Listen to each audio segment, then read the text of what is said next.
Bam, we're live. Good morning. Good to see you guys. Good to be with you guys.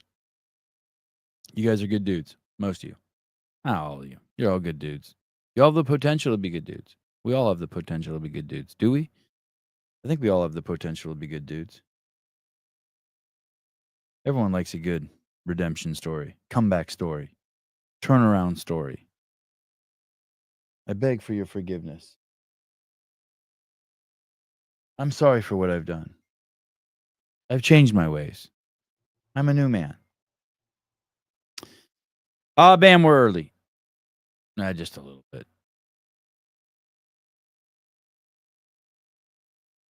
My son oh, look, there's Caleb.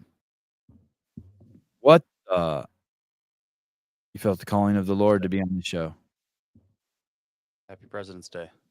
Oh, happy President's Day. I know we like to celebrate, so. I'm going to be extreme. Oh, dude, I got in trouble last night. For what? For, she goes, hey, that wasn't cool what you said to Caleb about him being tall and not good looking. He's a very good looking guy. Oh my God.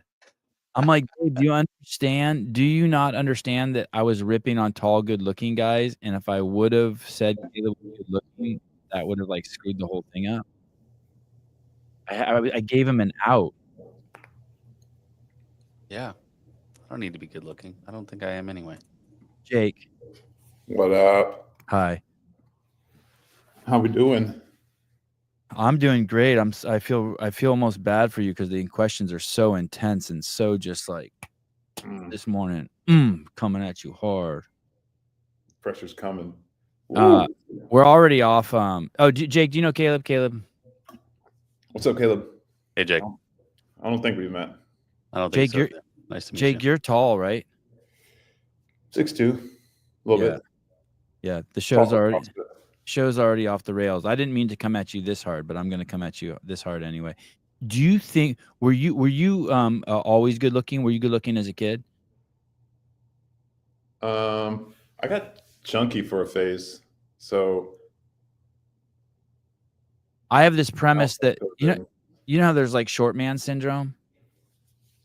You've heard that like short guys are like overcompensating, you know, like that because they're short and so they're like overcompensating, picking fights or taking steroids or getting a truck that's lifted, you know, that stuff.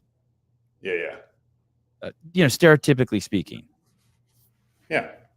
Not me, of course. Never.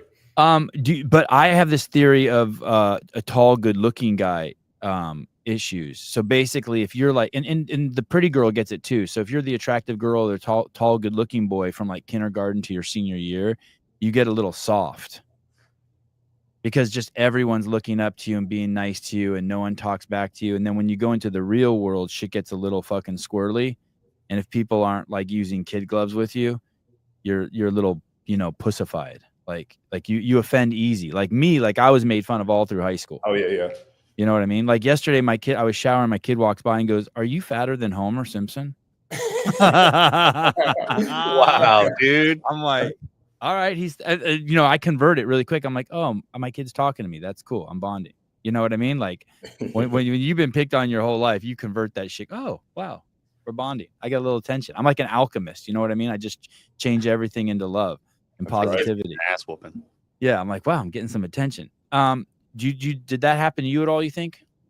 Maybe a little. I know what you're talking about though, like Sunshine from Remember the Titans or whatever, right? If you're the pretty boy, kind of get what you want, like you're saying.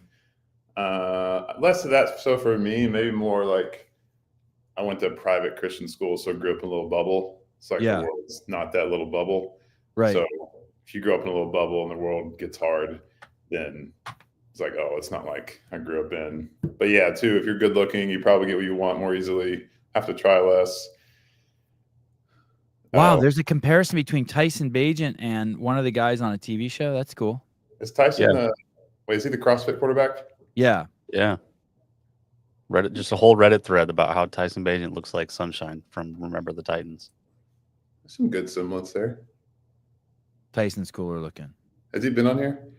Yeah, he comes on pretty frequently. He's he's very generous with his time. He's cool. That's awesome. I think I've seen one of your thumbnails of him. That's cool. And Hiller's befriended him, so they hang out a lot together. Like I think that they're working. I think that since the season's over, Tyson's been training with Andrew a lot. Oh, that's dope. Yeah. How often does he do CrossFit? Every day. I mean, not during the. I mean, during the season, he's careful. Yeah. You know what I mean? He's more careful. He's not like. But the other day, we did some crazy workout, like a 50s workout or something. It ended up being, like 100 deadlifts at 185 pounds, and whatever the 50s workout is. Hiller told me it's great, like 50 wall ball. It's like one, I don't know what you guys call them as programmers, but you start at 50 and then you get to the middle point and then you go back down. So if you start with 50 wall balls, you end with 50 wall balls, then you do 50 deadlift, and then you know what I mean? Like, yeah, for sure. You're like, yeah, Sevon, I know. yeah. Good morning, Eaton Beaver. Good morning, brother. Good morning. Oh yeah, maybe this is the one. Oh no, this is a different one. Yeah, so this is on his Instagram now. Thanks, Caleb. 1,000-meter ski erg, 100 box jumps to 24 inches, 1,000-meter row, 500-meter ski erg, 50 kettlebell swings, 500-meter row, 50 kettlebell power cleans. Yeah, he's getting after it. There we go. Yeah, he's a beast. Yeah, he's a beast. He's a cool dude. You know what I want to do?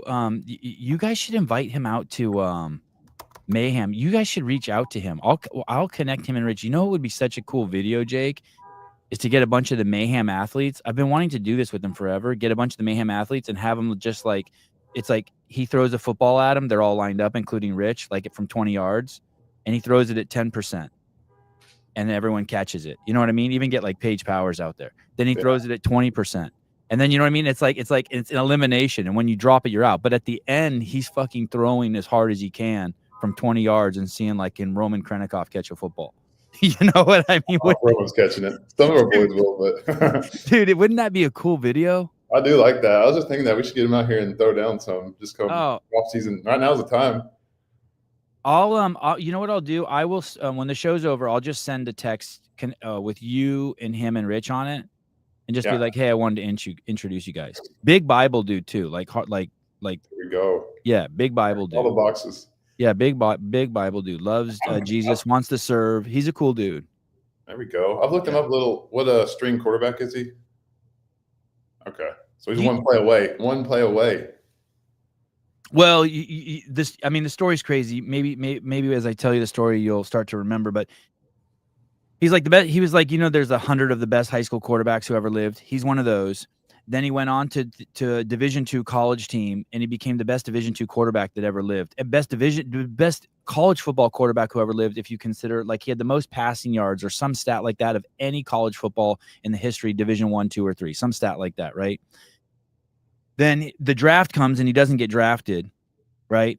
But the Chicago Bears call him, so he cruises on over there, makes it through the first season, and ends up playing 5 games, in his first season as an unsigned quarterback, right?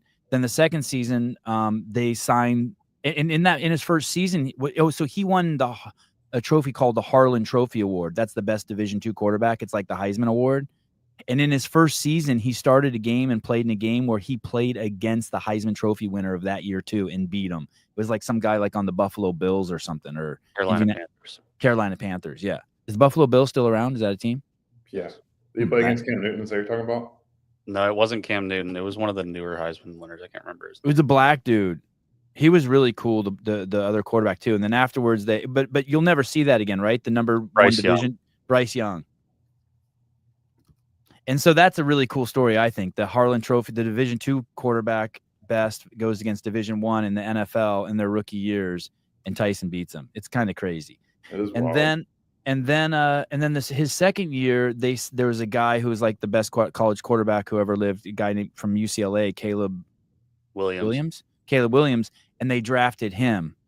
And so then he didn't get any play this year. You know what I mean? Like he took like some 1-yard snaps, like with 3 seconds left on the clock. But HBO did Hard Knocks, or the series on football players, and Tyson got so much time and so much love. Everyone likes him. And so now he's going to his third. Next year will be his third year as the backup quarterback to some great Heisman Trophy winner. And we still don't know how good Tyson is because he hasn't got enough playing time. But every time they put him on the field, he's good. So you said he didn't get drafted? No, he didn't. Just walked on, and now he's in his third year, getting He's paid. wasn't big enough. Is that why? No, because no one trusted Division II quarterback. He's big. He's a big dude. He's a big dude, and he's great. And dude, he started 5 games and crushed. But then they got the #1 draft pick the following year, and they picked Caleb Williams, the Heisman Trophy winner. So you got isn't that kind of, I never even thought of it like that. So Chicago Bears, their quarterback's the Heisman Trophy winner, and their backup's the Harlan Trophy winner. That's wild. Yeah. And I'm telling you, he's really cool. I'm not just saying that because he's a quarterback. Like when you hang out with him, it's like, I went to a game of his, and when the game was over, it was in SoFi Stadium in LA. And the game was over, and we were like in some seats on the field. And as he came out, the first thing he did was walk, and he never met my son before. He just walks all the way across the field, 90 yards, and walks right up to my son and just starts talking to him. Heck yeah. Yeah, it was, I mean, of course, now I love him, of course. If anyone does that to your kid. Yeah, I'm done. He could do anything. That's a good sign, though. If they go out of their way to interact with a kid, usually that's like, okay, this person's good, somewhat legit.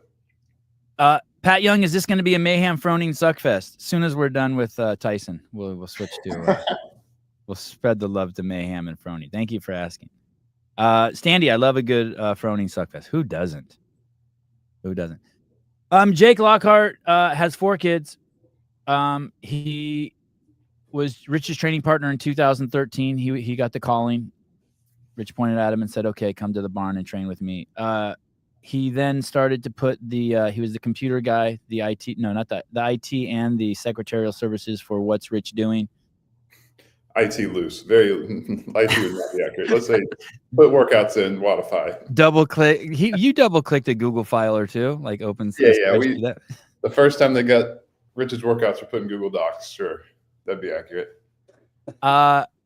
He only dated his wife for 8 months before he got engaged. He did a couple of years of physical therapy school, and then scrambled back to the Cookeville in 2021. And now he's the president and director of Mayhem Athlete. That's right. That's right. You rewatched our old podcast? Kind of. I didn't watch our old podcast. I watched 2 other ones you did. But then I thought, we've gone over all that, so I just figured by the way, the other podcast, I didn't realize it's been 2 years. Yeah, no. I came on 2 years ago. Last year I came on with other Jake Foster. Okay. So we did touch base then, and then I see you at the games somehow every Sunday at the games.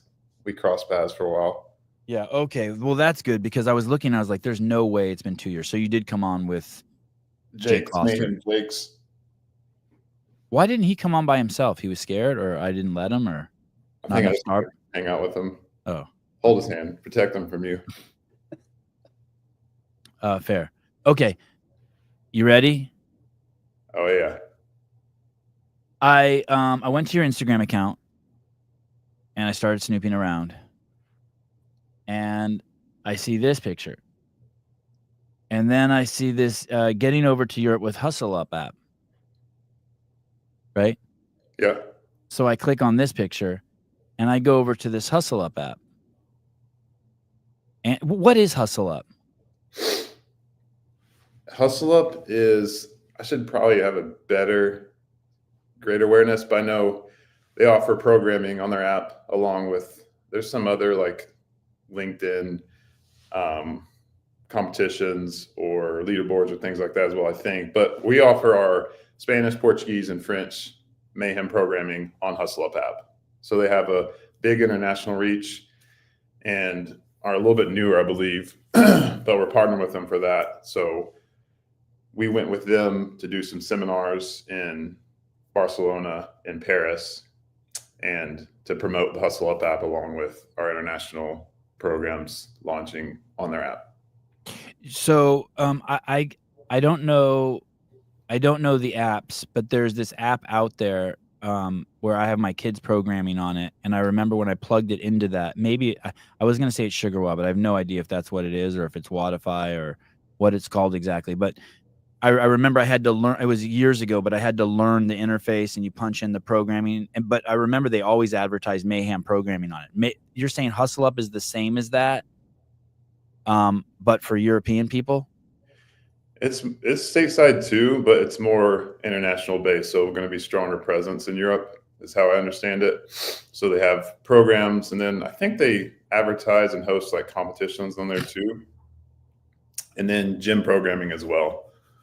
So primarily a programming based app. Strong presence in Europe or growing. Okay, so if I want to work out, I can download this app and then I can get the Mayhem programming, and you guys have 10 different types of programming for wherever you are at in your fitness goals, right? We do. It's a little bit nuanced. We just Spanish, Portuguese, and French on Hustle Up. Our main ones with like the 10 programs are on SugarWOD for English. Okay. French, Okay. yeah, all those right there have like the Compete program, bodybuilding, and Mayhem 30-minute body weight. There's like our base programs are in the other languages, but the Mayhem Athlete, English, the competitor package, what you're thinking of with the 10 programs is on SugarWOD. Okay, SugarWOD. Okay, okay. And that must have been the one I was on. Okay. And then just to put it clear, I remember when HWPO launched, they went on one app, and then I think they had a falling out with that girl, so then they had to switch to another app. And I bring that up only because there's just a lot of competition in the field of these kinds of apps where people host their programming. Yeah, there's a lot. Okay. And I don't know who Taylor's with, but I'm guessing Taylor does that too. Did you guys ever consider making your own app? Yeah, I actually have spent, and it's a lot of time calling with app companies and then to build our app or go to another app, because there's probably 4 or 5 in the space that everybody's on, for the most part, like SugarWOD, Wodify, Train Heroic, Fitter, maybe one more. And I call with some other entities that built like other people's apps, in the space, whether it's straight programming or like recovery or whatever. But it would either be insane amount of money, like millions of dollars or whatever, 7 figures, or we'd get down the rabbit hole and start moving through some of the process and then find out like their product's not as good as they present it to be, in my experience. So then it'll just like, SugarWOD's not perfect, but people do enjoy SugarWOD. It's simple, get the job done. Oh, Beyond the Whiteboard as well. Golly, I should have mentioned them. They're the 5th one. We're on Beyond the Whiteboard also. So you can find Mayhem Athlete Program English, SugarWOD, Beyond the Whiteboard. And it seems to me. And Beyond the Whiteboard is kind of the OG. Mo's super good dude. We almost originally went to them when we like really grew. We decided SugarWOD. And then once we were able to be on multiple apps, we connected with Mo. Mo's the man. They have a really good product. It's kind of like, are you an iPhone guy? Want to just text, get on your app and like do simplicity? Or do you like all the data, really digging into what your training's like, your habits and rhythms, all that stats? Then Beyond the Whiteboard is kind of the spot you probably want to be on there. Or if you've been on Beyond the Whiteboard OG for 8 years, you're never going to leave that app. So it's like, we need to be on the Beyond the Whiteboard as well for CrossFitters that just like that app. So yeah, we found they've been around the game a long time, and those 2 apps do what we needed to do. They check a lot of the boxes. So that's why we haven't built our own. We're not an app company. And I think, and I apologize to Miranda and Julian and Jason if I'm wrong, but I think Miranda and Julian and Jason built their own apps, and it was a nightmare. But that being said, I think Miranda and Julian's ended up being a huge success and ended up being like, I mean, they're absolutely killing it. And like my mom says, it's like the greatest app ever.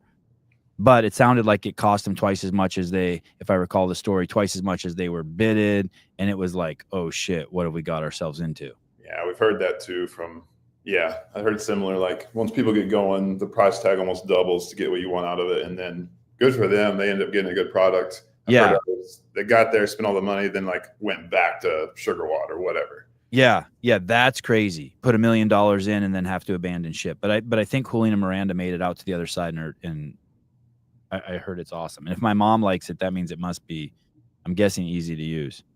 Yeah, they do a really good job. I've looked at it before with simple product and speaking to their market. So. And obviously, since you guys are so big and so popular and you give such a great product, apps are excited, especially new apps are probably really excited to, and you carry so much, what's the word? Gravitas, I think smart people say. People want to partner with you guys because you not only bring in eyeballs and other customers. Like someone like who doesn't want to do the research will be like, oh, this must be good if Mayhem's there. Yeah, they want gives them brand recognition, potentially a lot more customers. So I haven't been hit up as much recently, but in the years I've had dozens of people come to me asking if we're interested in their app. So it's definitely yeah, everyone kind of wants to build the perfect CrossFit app, which the perfect app isn't out there, but there's good ones. And are these guys? I'm asking you a bunch of loaded questions and leading you down a slippery slope. So be careful. Are these guys the same ones who own that T-shirt company that did all the printing for CrossFit at the West Coast Classic? And they did, and I think at the games there was. Remember, it was like Go Ruck, and then this other company. I can't remember the name of the company. Northern Spirit. Northern Spirit. Do you know if these are owned by the same person? I don't know if they're owned by the same person, but I know they have similar, like some people working connected both apps and like have relationships at least. Okay. Are these guys buying the games? I mean, not the games. CrossFit Inc. I don't know. Have you heard rumors? I've heard a dozen rumors, so it's hard to know what to believe. We connected with him there. The guy that runs Hustle Up, he's in France, so he was a good dude, and we just ran seminars with him. But no, I don't know if they're buying the games per se. I don't want you. You know, you can. I don't want you to lie. You're a man of the cloth. Oh, did you like my response to you, by the way, this morning? Man of the cloth. What if I go 1 mile? Yeah. Go with me too? Yeah, showing off for you. That's right. Yeah, showing off. We got to go 2 miles. Yeah, I was showing off for you. So did you like my response? No, I didn't even see it. Let me see your response. Let me see. Yeah, that's good. Very good. Jake said, "Please don't make me turn the other cheek."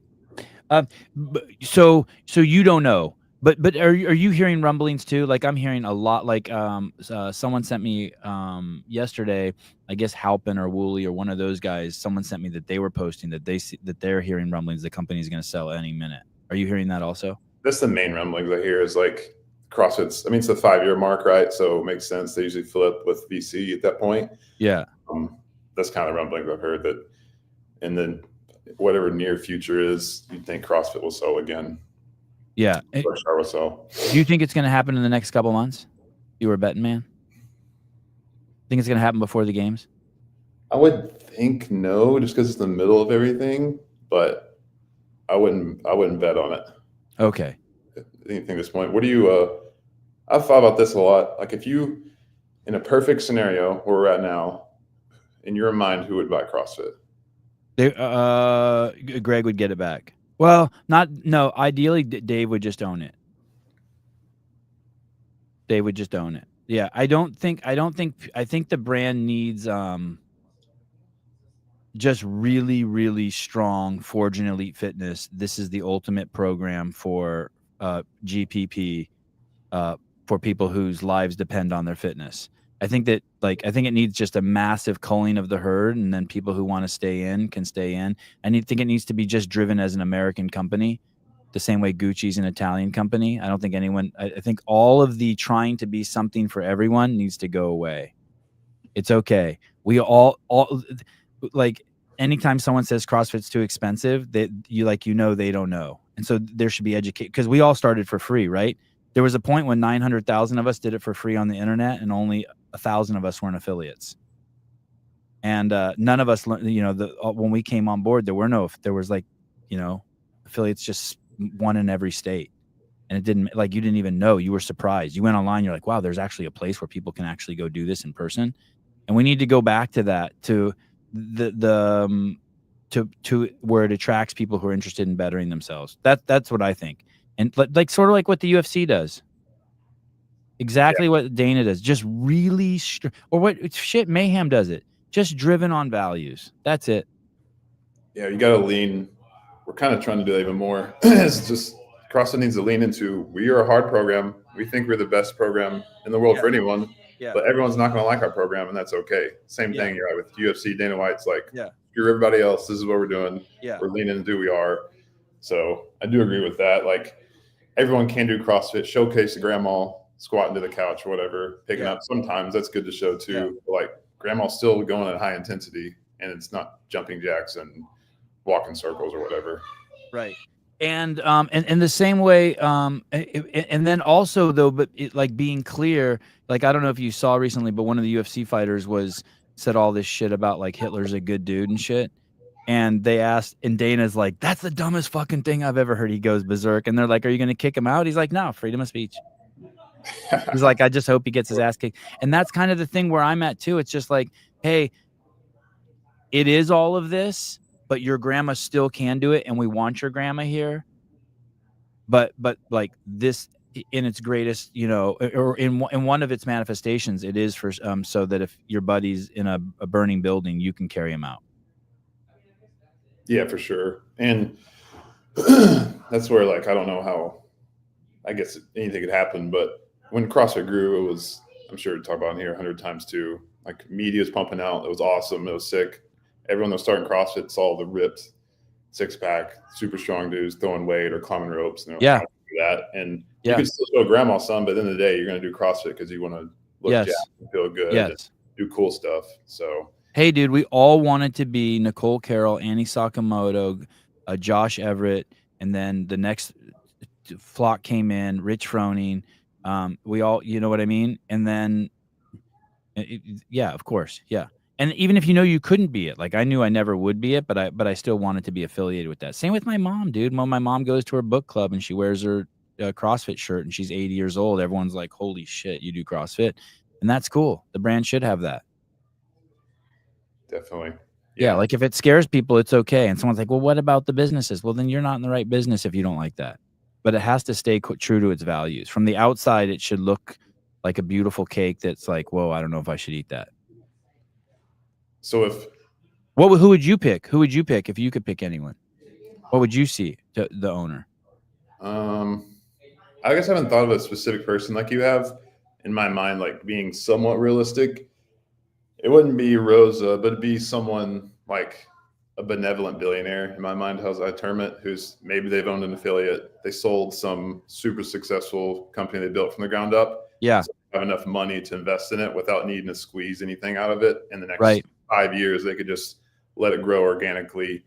In 10 to 15 years, maybe CrossFit's $1 billion company then if they run it right. But they go back to its roots of who we are. They for sure ramp up the media again. Pour back into coaches, owners who then trust that they'll grow the affiliates. And they may make money through CrossFit in other ways that we haven't traditionally. Like, I don't know what it'd be, other revenue streams. That makes sense. But in a way that doesn't just, squeeze everything out of the current ecosystem. So it'd be a long play, and they'd just not have to be an investment they're dying on because they have enough other funds to sustain themselves. But that's who, in my mind, would be like, okay, that could work in the next, 2 decades. CrossFit could be in a much better place. Maybe you should tweet out and ask Elon to buy it. That's who, You could do it. Yeah. I don't think, I think it will fracture. I think basically something else is going to have to come along. Unfortunately, I think that eventually there'll be a fracture. Doesn't the church do that every once in a while, or used to do that? Like it just fractures. Yeah. I mean, Like I heard you say in a podcast when you married your wife, even though she was Christian, she had some different nuances to her beliefs than yours. Yeah, that's a good analogy. Yeah, I mean, there's churches, Baptist churches, Presbyterians that all still like believe God is the creator and Jesus is king, but like some of the ways they interpret scripture are a little different. So from the outside looking in, they look almost the exact same. But if you go to each church for a long time, be like, oh, there's subtle differences in the way they do and believe things. So yeah, that's not a bad analogy. What do you mean though? It'd be like, you can go ahead and eat, but like there'd be CrossFit, but then someone breaks off and just starts like World Fitness Project isn't the example, but like Fit RX or whatever, that's another company. But so basically then let's say the next people buy it and it's just like it's not the values of what the community is, right? And let's say they fire Dave. And Dave's like, fuck it, guys, I'm going to teach seminars at the ranch once a month, my own seminar. I'm going to have my own workout, 4 times a year here at the ranch competition. and I'm going to have an affiliate program. I guarantee you 3,000 affiliates jump. They want the guy who is the Navy SEAL, who understands ultimate accountability and responsibility, where life and death is on the line, who's going through his own public development of, as he reads the Bible, and his 2 daughters grow up, and he knew Greg, and you know what I mean? I don't think it stays. There's a group that just want it to be pure. We have the cure for the world's most vexing problem, and we create the fittest human beings on the planet, and stop eating sugar and get off the couch. I mean, So you know what I mean? Castro's version of CrossFit would even be more pure than CrossFit would be. More pure CrossFit than CrossFit is. Yeah, I mean, CrossFit's not pure. I mean,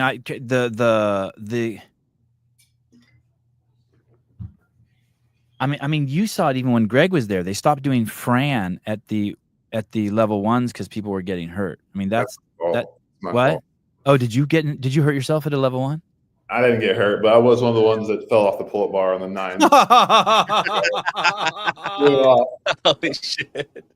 Just catapulted and smashed into just fell on my butt. I got back up and I was okay, but I was the problem.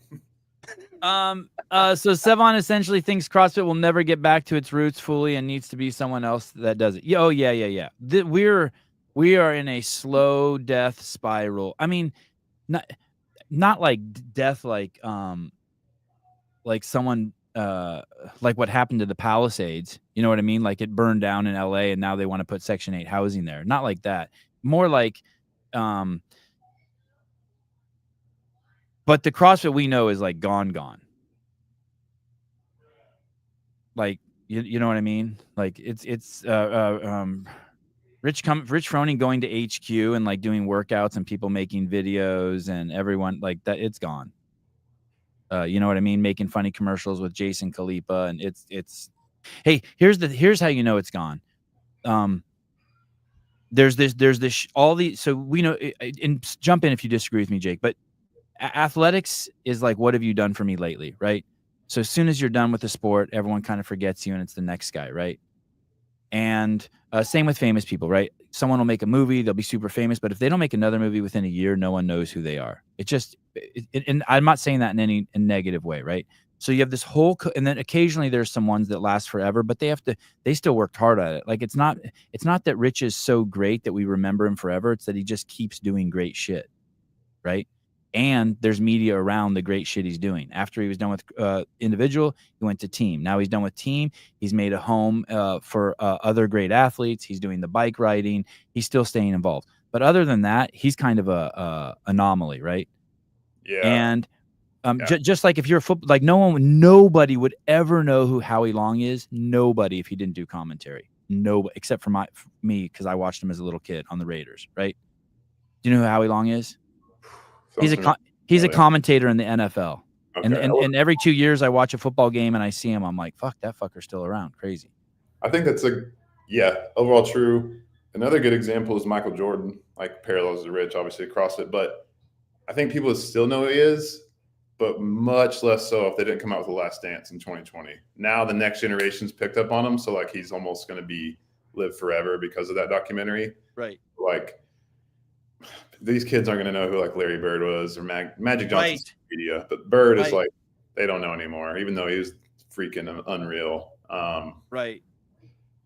Like Kobe lives forever because of everyone continues to make media on him. But yeah, for sure, if you're not staying in the spotlight, having media made around you essentially, and just be in front of people, then you will more or less be forgotten. Like Bill Russell, kids they probably don't know who he is. Right. So as this cohort of athletes shifts and we're in this drama, right? There's this drama with the WTF and CrossFit right now, right? WFB. WTF. Yes. You call it what you want. Don't judge me. Oh, WTF. I didn't know I got you. Okay, so there's these two. There's Will Morad's guys and there's CrossFit's guys, and there's definitely some tension there. All CrossFit has to do, it's so simple, is they have to give Andrew Hiller $40,000 and tell him to make 21-hour videos on 20 different athletes between now and the games, and it's done. It's done. WTF is done, or yeah, like, WTF is done. No one cares. No, like it's gone. The media is gone. Like that. Like all you need to do is just reintroduce the new cast of characters, and everyone will buy in. Yeah, that's what we've got to do. Is make people interested to follow again through. Yeah, he did a video on Erica Folo, got 200,000 views. He made Will Leahy. He dug Will Leahy out from. I don't know where the fuck he dug Will Leahy out, but everyone knows Will Leahy now. So it's literally, and it's so cheap. And so since we're not in that era anymore, it's like they would probably have to have $60,000 worth of meetings at HQ in order to make $40,000 worth of projects. You know what I mean? And it wasn't like that in the days of 188,000 views. Crazy. There you go, Hiller. Yeah, she's just some random girl with who lives in Canada with her parents. Andrew went up and visited her, and people just ate that shit up. The Raptus video is insane. So, Savon, you were director of media at CrossFit, right? Yeah. That was your title role. Yeah. How many years? Well, you have to. I was the second person. I was the sixth employee there, and I was the second person on the media team. It was just me and Tony. Okay.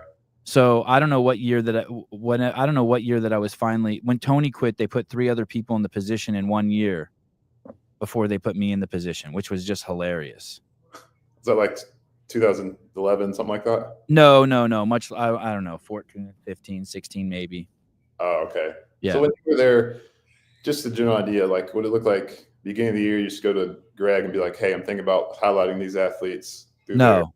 How'd it work? Just did whatever I wanted. You just we all did whatever we just wanted because we were all so fucking crazy passionate. Heber and Mars would just be like, hey, we're doing this. They would just go out and do it. I would just say, hey, I'm doing this. Dude, the Killing the Fat Man, most popular series ever that's not CrossFit affiliated. I was told 100 times to stop doing it.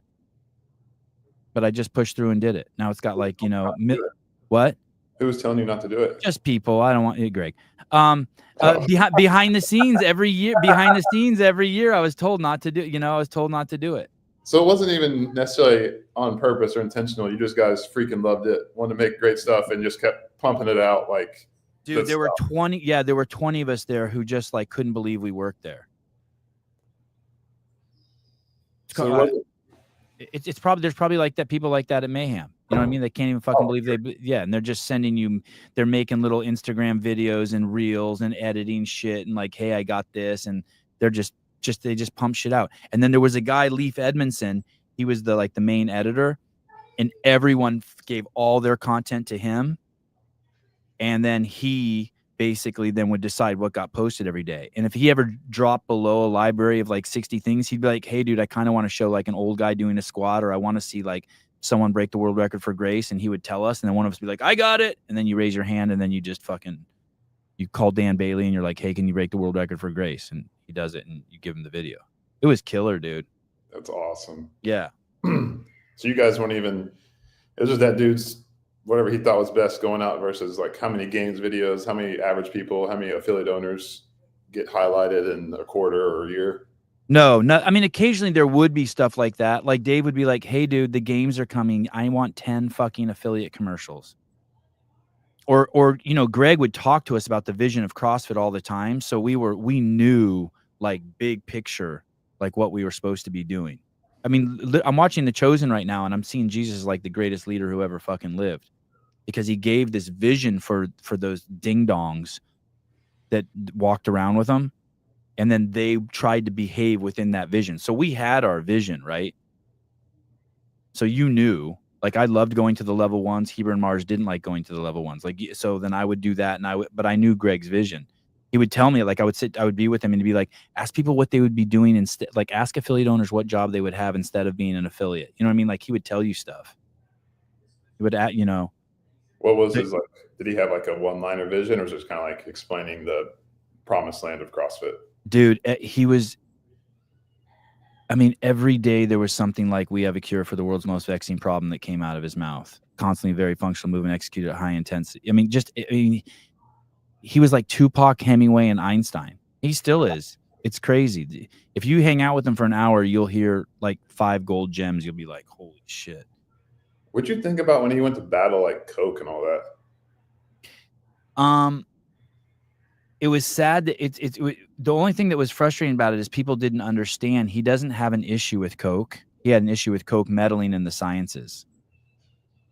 What do you mean? So sciences.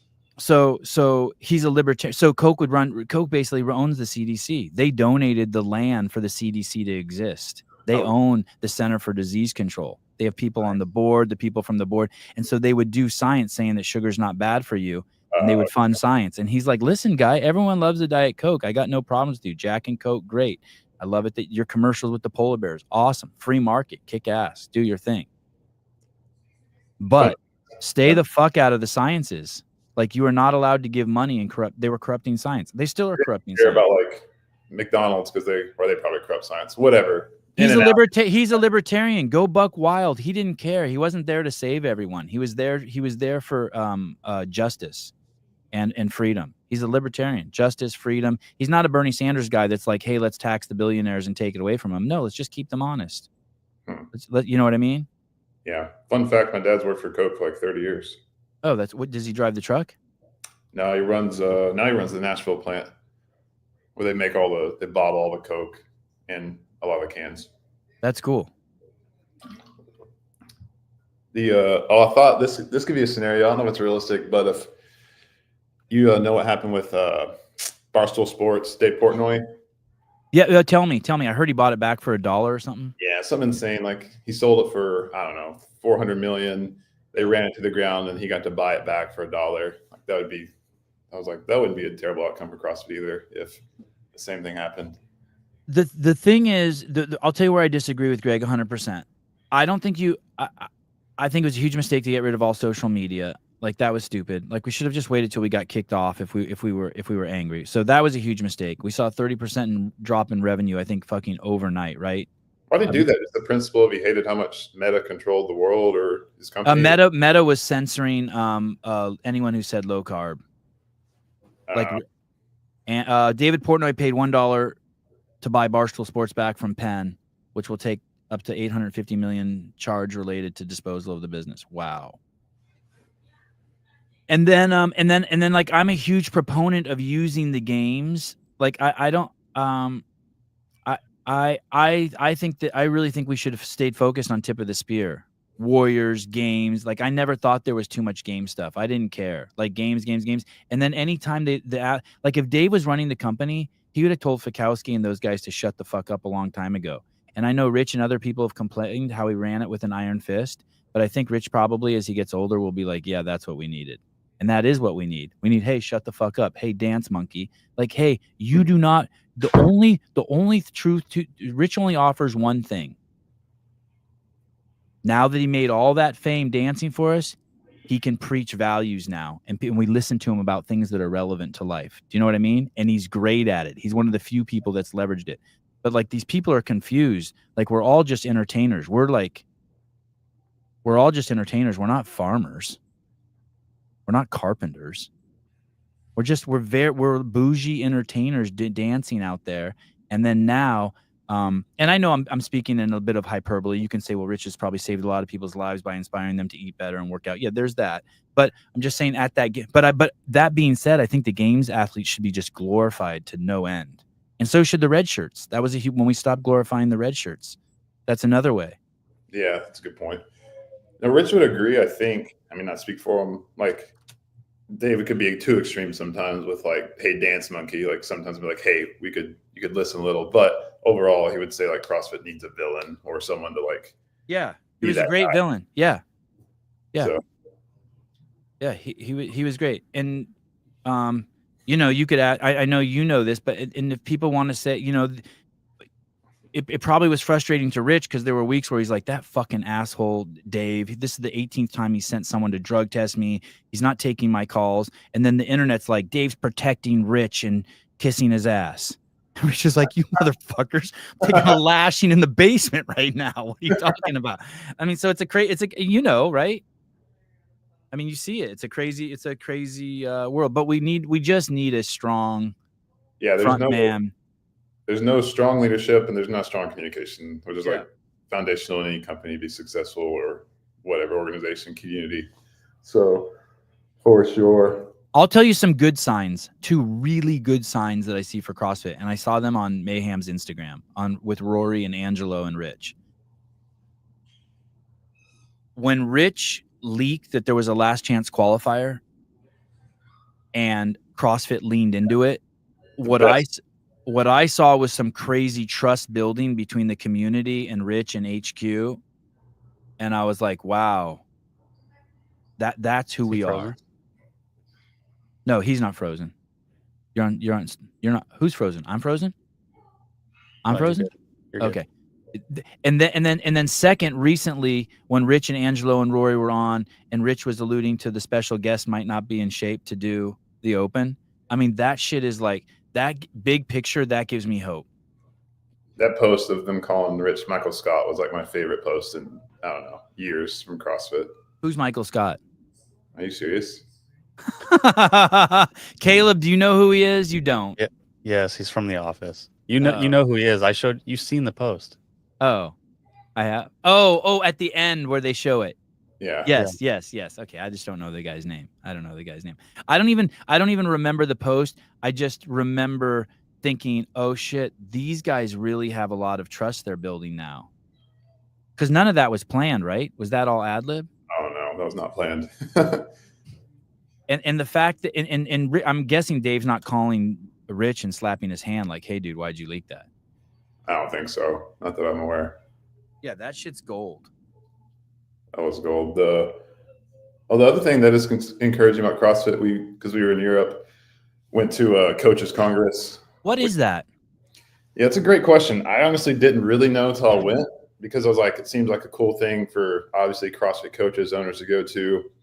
But basically, it's like a conference. They all show up at some city in Europe, and they'll have a bunch of tools that CrossFit coaches and owners can put in their toolbox, whether it's guys from Two Brains teaching them how to sell or market or run their business at their gym, or like we're running workshops on the workout floor of like how to run a better class or run a large class. They got Power Monkey there doing Olympic lifting, some gymnastic experts. There's booths all around too with their different products, whatever stuff they want to either sell or utilize at the gym. So there's keynotes going on all day, and there's workshops in the booths. And there's like, I think 400 coaches and owners in ours. So you just go all day, Saturday, Sunday, choose which like people you listen to speak, and then what workshops you want to be part of. So we ran like 6, 7 a.m. workout every day, like workshops, like I said. Then me, a couple others did some keynotes along with Rich. And it was awesome. Like blew us out of the water. We were super pumped. It was honestly really encouraging. What do you mean blew you out of the water? By the participation or the engagement, like the interest? Yeah, just how like engaged all the coaches and owners were. They like legit all wanted to be there, obviously to grow their business, but like they just cared about their gyms and the CrossFit community. And it was a little different from the sense of like, it seems like everyone in America is hyper aware of what's going on with CrossFit and HQ and the games. And over there, I would say they're still aware, but seem to be a little bit less so. Like they knew what was going on, but they were just kind of like focused on what was going on at their gym in their country. So it was refreshing from a sense of like they seemed okay over there. Like it didn't seem like the ship was sinking. They're there to grow their place. And then props to Rich. Like we rarely ever say good job around here, just from like we're a bunch of dudes and like alpha males working together, and we get crap done for sure. But like we're not going to talk about our feelings. But I like that. Good job. Good job. Good job. Good job. I know we're doing better. That really touches my heart and gives me the feels that you guys don't talk about feelings. That's nice. We don't. We are more. We actually say "love you, bye" every time we hang up the phone. Ironically enough. Yeah, I like that. I like that. Yeah, that is healthy. But no, Rich killed it because he got up there, and I think he talked about on the podcast. But he always does Q&As, and he's very good engaging with people as they ask him questions. 80% of the questions are the same because people want to hear the same questions from Rich from back in the day or whatever. But he had to talk on a certain topic, And it was the first time he ever done that in front of 200-300 people. So he went up. I wish we had the full video. We didn't get to film it all, but just riffed on like talking about how do you help people compete, building competitors, and then he kind of weaved into a bunch of other things. This one was from his Q&A the following day, and someone was basically asking him, like, I think, what do you think about the state of CrossFit? I can't remember exactly, but then he talked about how just focus on what we need to do in the CrossFit community. Like, it's going to be okay. You be who you are, and like get people better in your gym and just hone in on that. And like, we're going to be fine. So he did an awesome job of like, and you felt like, oh, we are going to be okay. It's okay. It's not like the world's burning down. So yeah, he did great at that. Who owns Coaches Congress?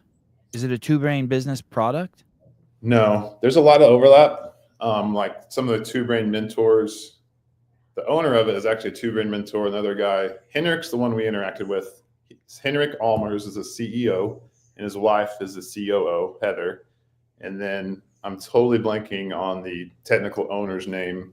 If you look up Coaches Congress, so they're based out of Sweden, actually. And do they ever come to the U.S.? They have not yet. Okay, but it looked promising. You're saying? Oh yeah, it's going to keep growing. I'm sure they'll be in the U.S. eventually, I would guess. But they do like Stockholm, Berlin, one in Australia, maybe one in London, and then there's one more. So 5 every year. Like that one. It's ironic. Yeah, HWPO went to that one. Hey, you know what's cool about that when I hear about stuff like that, and the same thing with Two Brain. They do an affiliate gathering, and last year it sold out with 1,000 affiliates, and then before they even finished their one this year, they had already sold 300 tickets to the one that's not for another 9 months. Yeah, they're doing this again. We'll actually be there. It's in June in Chicago. Yeah, same thing. It's sold out. 1,000 affiliate owners there, coaches. It's not the same as Coaches Congress, but there's some similarities. I think there's more focus on pure business. I didn't get to go, but again, yeah, it's like 1,000 CrossFit gym owners are selling out really quickly. So like the CrossFit gym owner community is hungry to grow their business for sure. Yeah, it's killing. And then Souza also started something on school.com, SKOOL.com. And it's crazy how many affiliates are in there and how many resources are in there already. And it's like, he's like, holy shit, I can't believe the hunger that people have. Pardon me? What did he start? It's called, it's funny how I can never remember the name. It's called Media Launch. I should write it down and put it on a sticky. It's called Media Launch. And I think he's got over 500. It doesn't cost any money. There's over 500 affiliates in there.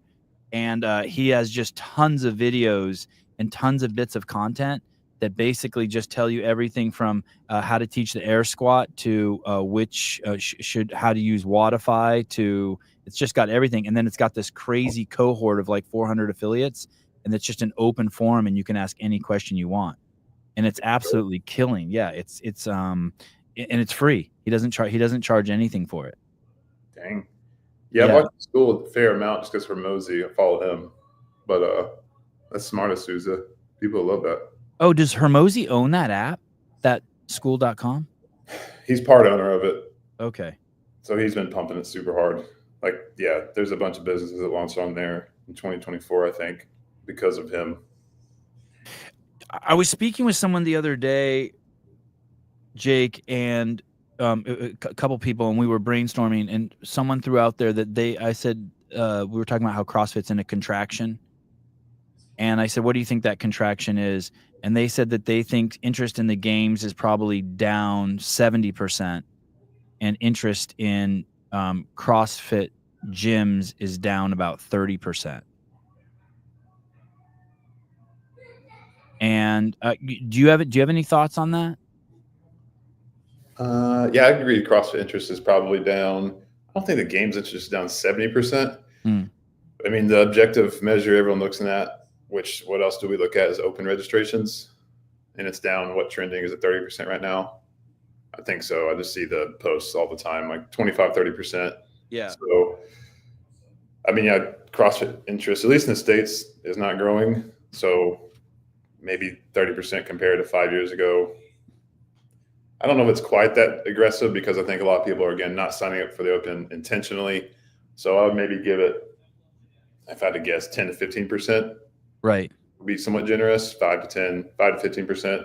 But I would say, yeah, the interest in CrossFit overall is down. You I think that drastic? You think the noise? I saw a post the other day by Katrin's husband, the hockey player guy. Yeah.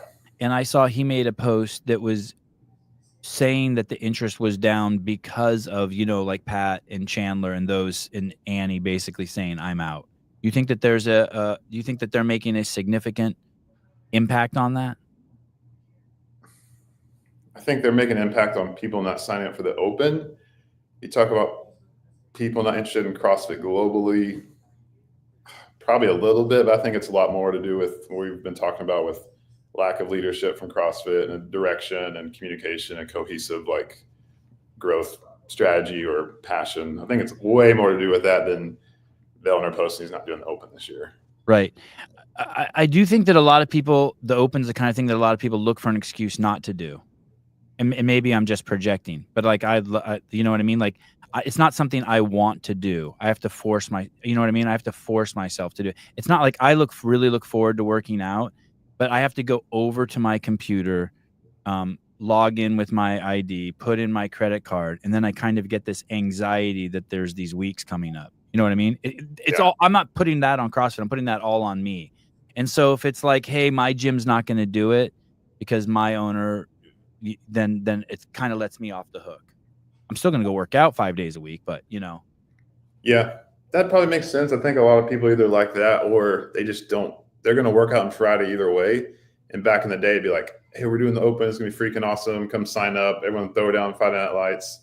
Yeah. Get on the leaderboard, compare year over year. And so it's like, oh, okay, that's cool enough. I'll get my $20 and like get on there and join in. Now it's like, man, I'll just do the workout and not pay 20. And like you're saying, there's enough friction between paying and logging in and do all those things. It's like, I'll just maybe do the workout, maybe not. And you say pay the 20, like that's another thing that I don't think I relate to with other people, because to me, $20 is like my toilet roll dispenser at my house is 50s. Like I wipe my ass with 50s and flush them. Like $20 is just like, I can't even, it's just nothing. Like I lose $20 in the time it takes me to find my wallet and put in my credit card. You know what I mean? Yeah, maybe not the literal $20. Like I think it's just a piece. Like there's friction to everything. Sign up, right? Like you sign up for Netflix, you got to want enough to, like you said, create a login. Yeah. Save your password, put in information, and pay $15. So it's like the 7 steps. $20 is one of those 7 steps. You got one enough to do it, and then participate. And like you said, log your score, do the scorecard. So it needed to be like an event everyone's kind of doing and like looks forward to and build up. Yeah. Let me say this too: the walking fucking conundrum that I am. I cannot bring myself to spend $69 a month for YouTube TV. I want it so bad. I've downloaded the app so many times and then erased it and downloaded it. I get to logging in and paying, and I'm like, I just can't do it. Do you have YouTube TV? Can't lie. I use my best friend's login to watch college football for the last 4 months. So yeah. Hell yeah. It kicked me off every once in a while. Now we cancel because football's over. But yeah, bro, it's freaking awesome. It is. I only watch for like an hour a week, maybe. Yeah. I was like, this is insane because there's like 50 movies on there all the time. Every sport event. On YouTube Live? I mean, not every sport event, but yeah, it was awesome. Yeah, because you go watch the beginning, fast forward, back forward, watch other shows same time. I was like, this is wild. Yeah, I was at Greg's house for like 10 days, and he has YouTube. He's got this room in his house with a 100-inch Sony TV and YouTube TV Live. I was like, this is in a big couch. I'm like, I must have spent hours in there. I'm like, this is incredible. Never leaving. Yeah. What's your on your subscription list? What do you pay every month for? I think I use my mom's Netflix. Same. Yeah. No, household. I'm too far away. Just like I canceled my Sirius XM when I lost my job. So now, like when I drive around, I don't have and all radio is just radio's pretty bad because it's very. Oh, Rich Froning's behind you. What are you guys talking? You're talking shit about me? Hey, this is Mayhem week. We got Dom on tomorrow and hopefully you on Friday. Nice. Hopefully you Friday. I texted him the other day. I was like, we're not friends anymore. You haven't even you don't write, you don't call. Hey, you want to know how paranoid I am? I Yeah. hit Susan. I'm like, was I talking shit about Rich?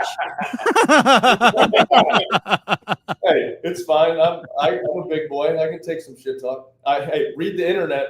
It's I'm just a horrible person. Hey, I'm gonna send a text and connect you and Tyson and Mr. Lockert up. Cool. Let's do it. He's got the month off and he's training a lot with Hiller. And I think that Tyson. Heck yeah, I've tried to get him to get his butt down here. and you know what's crazy? I just thought of this. We've got guys that'll catch footballs, all that stuff. And I'd like to see him throw footballs as hard as he can at Roman for a nice viral video. See if Roman can catch a football. Hey, so and then I think Hiller is coming to Mayhem soon. Or coming for the open announcement, I think. Or we might be doing a piece on one of your athletes. I'm not sure. All right, cool. So maybe and maybe I'll put Hiller on there too. I'll put all 4 of you on there. Do it. And be like, hey, dude, when can I see Rich and Tyson in the same room? Yeah, heck yeah. Let's do it. Okay, cool. And then hopefully we can get you on Friday. I'll be here Friday. There Friday. All right, bitchin'. Hey, who's buying CrossFit? Or the Hustle Up? I was trying to pressure Jake for asking him if the Hustle Up people are buying CrossFit. I don't know. You don't? You don't know or you can't say? All right, fair enough. All right. I can talk on the phone. Dude, listen. And I am not high maintenance at all. I know. Trust me, but I've called you 10 times. You've never called me. I've called you 10 times in the last 10 years. And you never answer. You are really, let me tell you, you are really good relative to the field of popular people I know. You're really good at returning texts. It's kind of crazy. Text. Yeah, I actually have a phobia of talking on the phone. Me too. I have a weird phobia of physically talking on the phone. I don't know what it is. I've just kind of come to terms with it. I'm not going to fix it. I'm too old. And this new generation FaceTimes you. Ugh. I'm like, what are you doing? Gross. Yeah.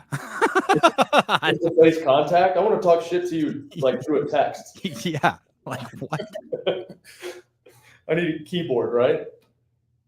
All right. Well, I'm pumped to see you. Thanks for coming on. Your hands look huge with that football. Keep carrying that around. Carry it around just to let everybody know. Yeah. Yeah. All right. All right. Okay. Bye. See you at noon. Oh yeah. Okay. So you hear that? You see that? You said love you, bye. Oh, love you, bye. You can steal it. It's okay. All right. I use it too. I use I love you. I like to do it to Dave. Does he ever say it back? No. Greg tells me he loves me every time he gets off the phone. I love you, Sevy. One day, Cash will get back. Dave never even sent me an emoji. Never once. We don't do that. No emojis. Every once in a while, I'll sling one in, but love gifts, just however you say it, love them, but no emojis. I forget what we were talking about. Oh, your mom's Netflix. Oh, Netflix. Yeah, thank you. Netflix. I don't really. StreamYard's like $700 a year, so I can talk to you on a platform. That's business, but I guess it counts. When I drive around, AM radio. Just all the news shows there. They're all pretty slanted to the left, so they always have these presuppositions. Like the news stories are built on first you have to accept climate change to even understand that story. And so I struggle with that a little bit. I try to listen to it. So when I'm in my car, I just put on YouTube and I just listen to news clips from YouTube. I don't really have any subscriptions. I think I have a Paper Street Coffee subscription for coffee. Make you pay for that? They don't make me. I just want to support them. They're great. There you go. I respect that. Yeah. I don't mean either. I have Spotify. That's worthwhile for me. I don't do Spotify. Isn't it free? Everything free on there? You pay no commercials. You can do a bunch of audiobooks that a certain amount of hours. So it's pretty cool in that. I have Amazon Prime. Oh yeah. I use Dad's. Mom's one of them. Are your parents still together? When I was nope. They had me, then split, I don't know. When I was there, my mom was pregnant but they got remarried pretty soon after. So I grew up with stepmom, stepdad, basically my whole life. Yeah. Would you ever get a divorce? Never ever. Never, not even an option. That's why I've actually married a couple Mayhem couples and 3.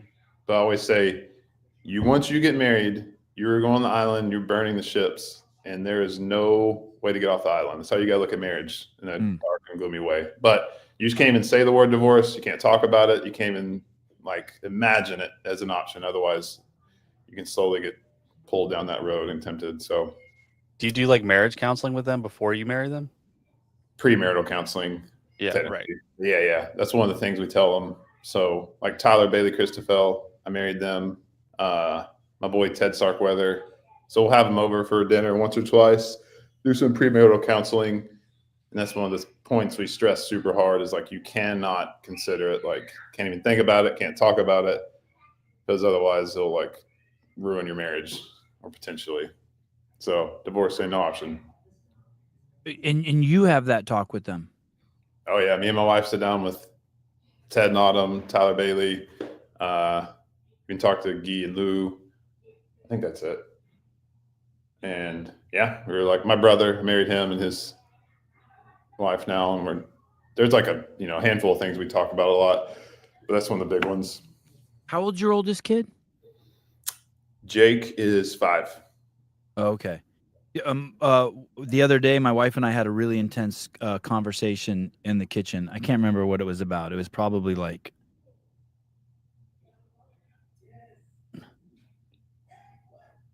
I don't even know, but it was really intense. You know what I mean? Like you were serious or you were fighting? Just serious, just very serious, like discussing something. I can't even remember. And my kids and to my kids it looked like we were fighting. One of my kids was like, "Are you gonna get a divorce?" I'm like, you guys beat the shit out of each other, call each other's names, knock over each other's Legos, wrap each other in blankets and drop bombs on each other. And me and your mom are having an intense conversation. You think we're getting a divorce? I'd never even heard. I didn't even know he knew what that word was. What do you think the divorce is an option? No. I don't even think, knock on wood, I don't even think if my wife died, getting remarried or being with another woman is an option. Really? No. Wow. No. Why not? It's just not. It's just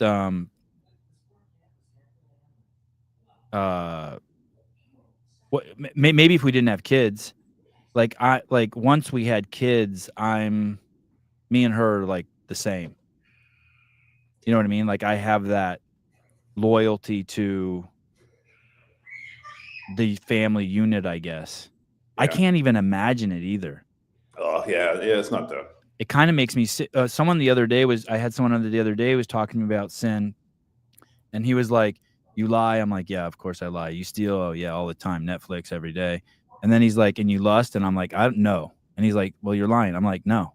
When I jerk off, I think of my wife. The other women gross me out." Isn't that weird? No, it's good. I don't know. I don't think it's weird, but good.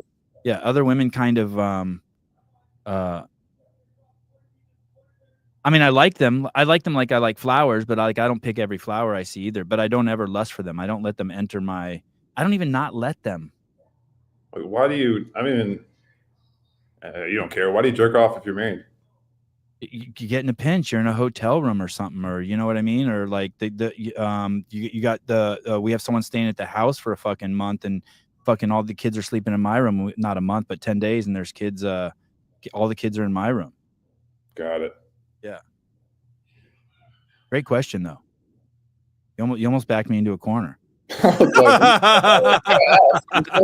Obviously you're loyal to your wife, but why are you doing that? You think that's bad? Is that a sin, jerking off? Yep. It is? Yeah. Like eating candy is a sin? Like it's too much indulgement and it's like an indulgement in the senses, you think? Or like no, eating candy is not a sin. It's in my opinion. But it's kind of the same thing. I would argue no. No? You think it's because the semen has life force in it and like you're wasting it? You think it's like what you're wasting?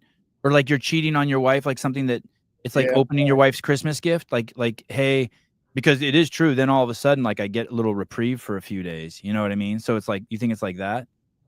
Not the life force, more the what you just said. Kind of. This is here's a slippery slope. Like there's a natural. Let me throw. Oh, go ahead. Well, yours is really unique, I guess, because you Jerk off to my wife. Yeah. Yeah. So it's like, what's wrong with that? I will say this: it takes away the craving for my wife, right? So like this, like every morning I see my wife, and I'm just like I'm in that craving for that physical intimacy with her, right? Yeah. But if you jerk off, if I can get up at 4 and jerk off, then when she comes out, it's just like, hey, you want a coffee? Not like, hey, you better fucking run. So I guess it does make me less. Yeah, it does. It makes of you what she married. Like it makes you want your life less, which is then not good. Yeah. Okay. Also, the one of the best arguments against it, other than like it's lust for 99% of people, right? You're just lusting after someone else. Yeah. But it talks about in 1st or 2nd Corinthians, my body's not my own. I'm not my wife. So like your body's your wife's essentially, and your wife's body's yours. Like this, you join one in marriage. You give yourself to each other. The other thing is like I heard someone say, when you're jerking off, you are training yourself to be pleasured by a man's hand. Oh, wow. I heard that. Was like, oh, I'm done. Wow. So like that will ruin it fast for you. Hey, I see that. I see like that. I've that's a great stand-up bit. Like you're not gay. Well, dude touches your dick every day. Every day, and you love it. Yeah. I'll tell you, that's one thing. That's very interesting. Yeah. Yeah. They'll ruin it fast for you. So next time, be like, I want to train myself to be pleasured by dudes. Yeah. Fingers. Ugh. Yeah. Yeah. No what if there was like a score? What if you had like a scorecard? How many times you jerked off versus how many times you were with the women, and it was like just way out of balance. What gets measured gets managed. I want to ask you this question. You asked me, but I'll throw you before you ask me. I don't want to forget. What you were saying about your wife being super loyal to her. Yeah, this will encourage you. I think throw some scripture out there, get some teed up. But Acts 17, pull it up there. ESV. Act 17. Acts with S 17. Like the way black dudes say ask? Acts? Sure. How did you know what he was saying, Caleb? I was raised in the Catholic Church, and so I just know all this shit. All right, that's cool. I don't practice it very well, but at all. This is Paul, who like wrote most of the New Testament. Let's keep going. Which one's Paul? Who's Paul hang with in the movie The Chosen? Which one's Paul? He's not there yet. Oh, okay. He shows up after Jesus dies and resurrected. Okay. So did he write Corinthians? Yes. Okay. 2 Corinthians. No wonder it gets a little sloppy, the stuff that happens after Jesus. It's hard to follow. Go back up, verse 22. So this is when I got married. Fun fact, the dude that married me is the dude that introduced Rich to CrossFit. His name's Chip Pugh.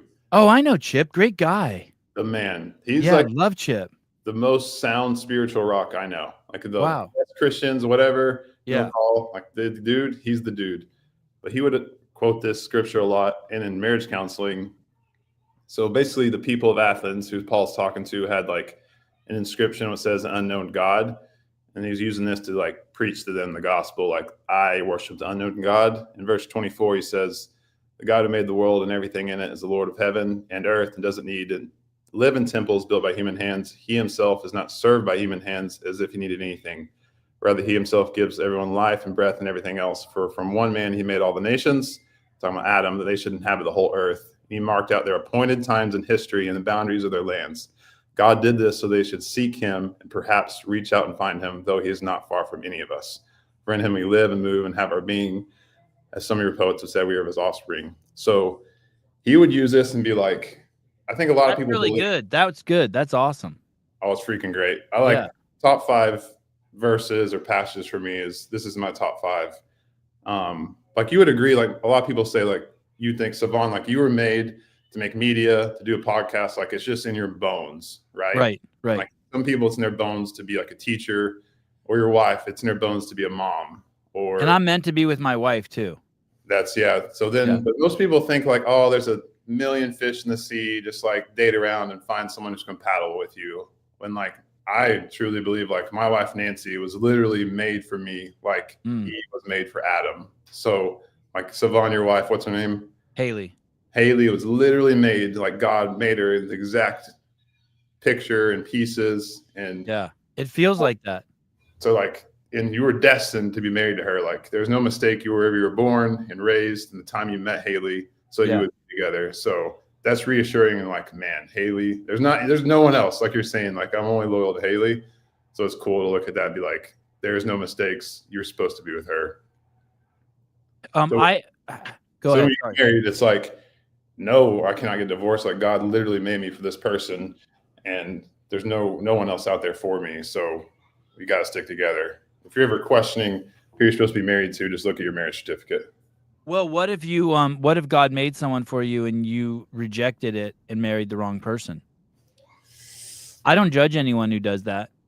Like I'm not if you got married and then you divorced, like I believe that's, I mean, as the outsider, I always give them the benefit of the doubt. That's what you were supposed to do.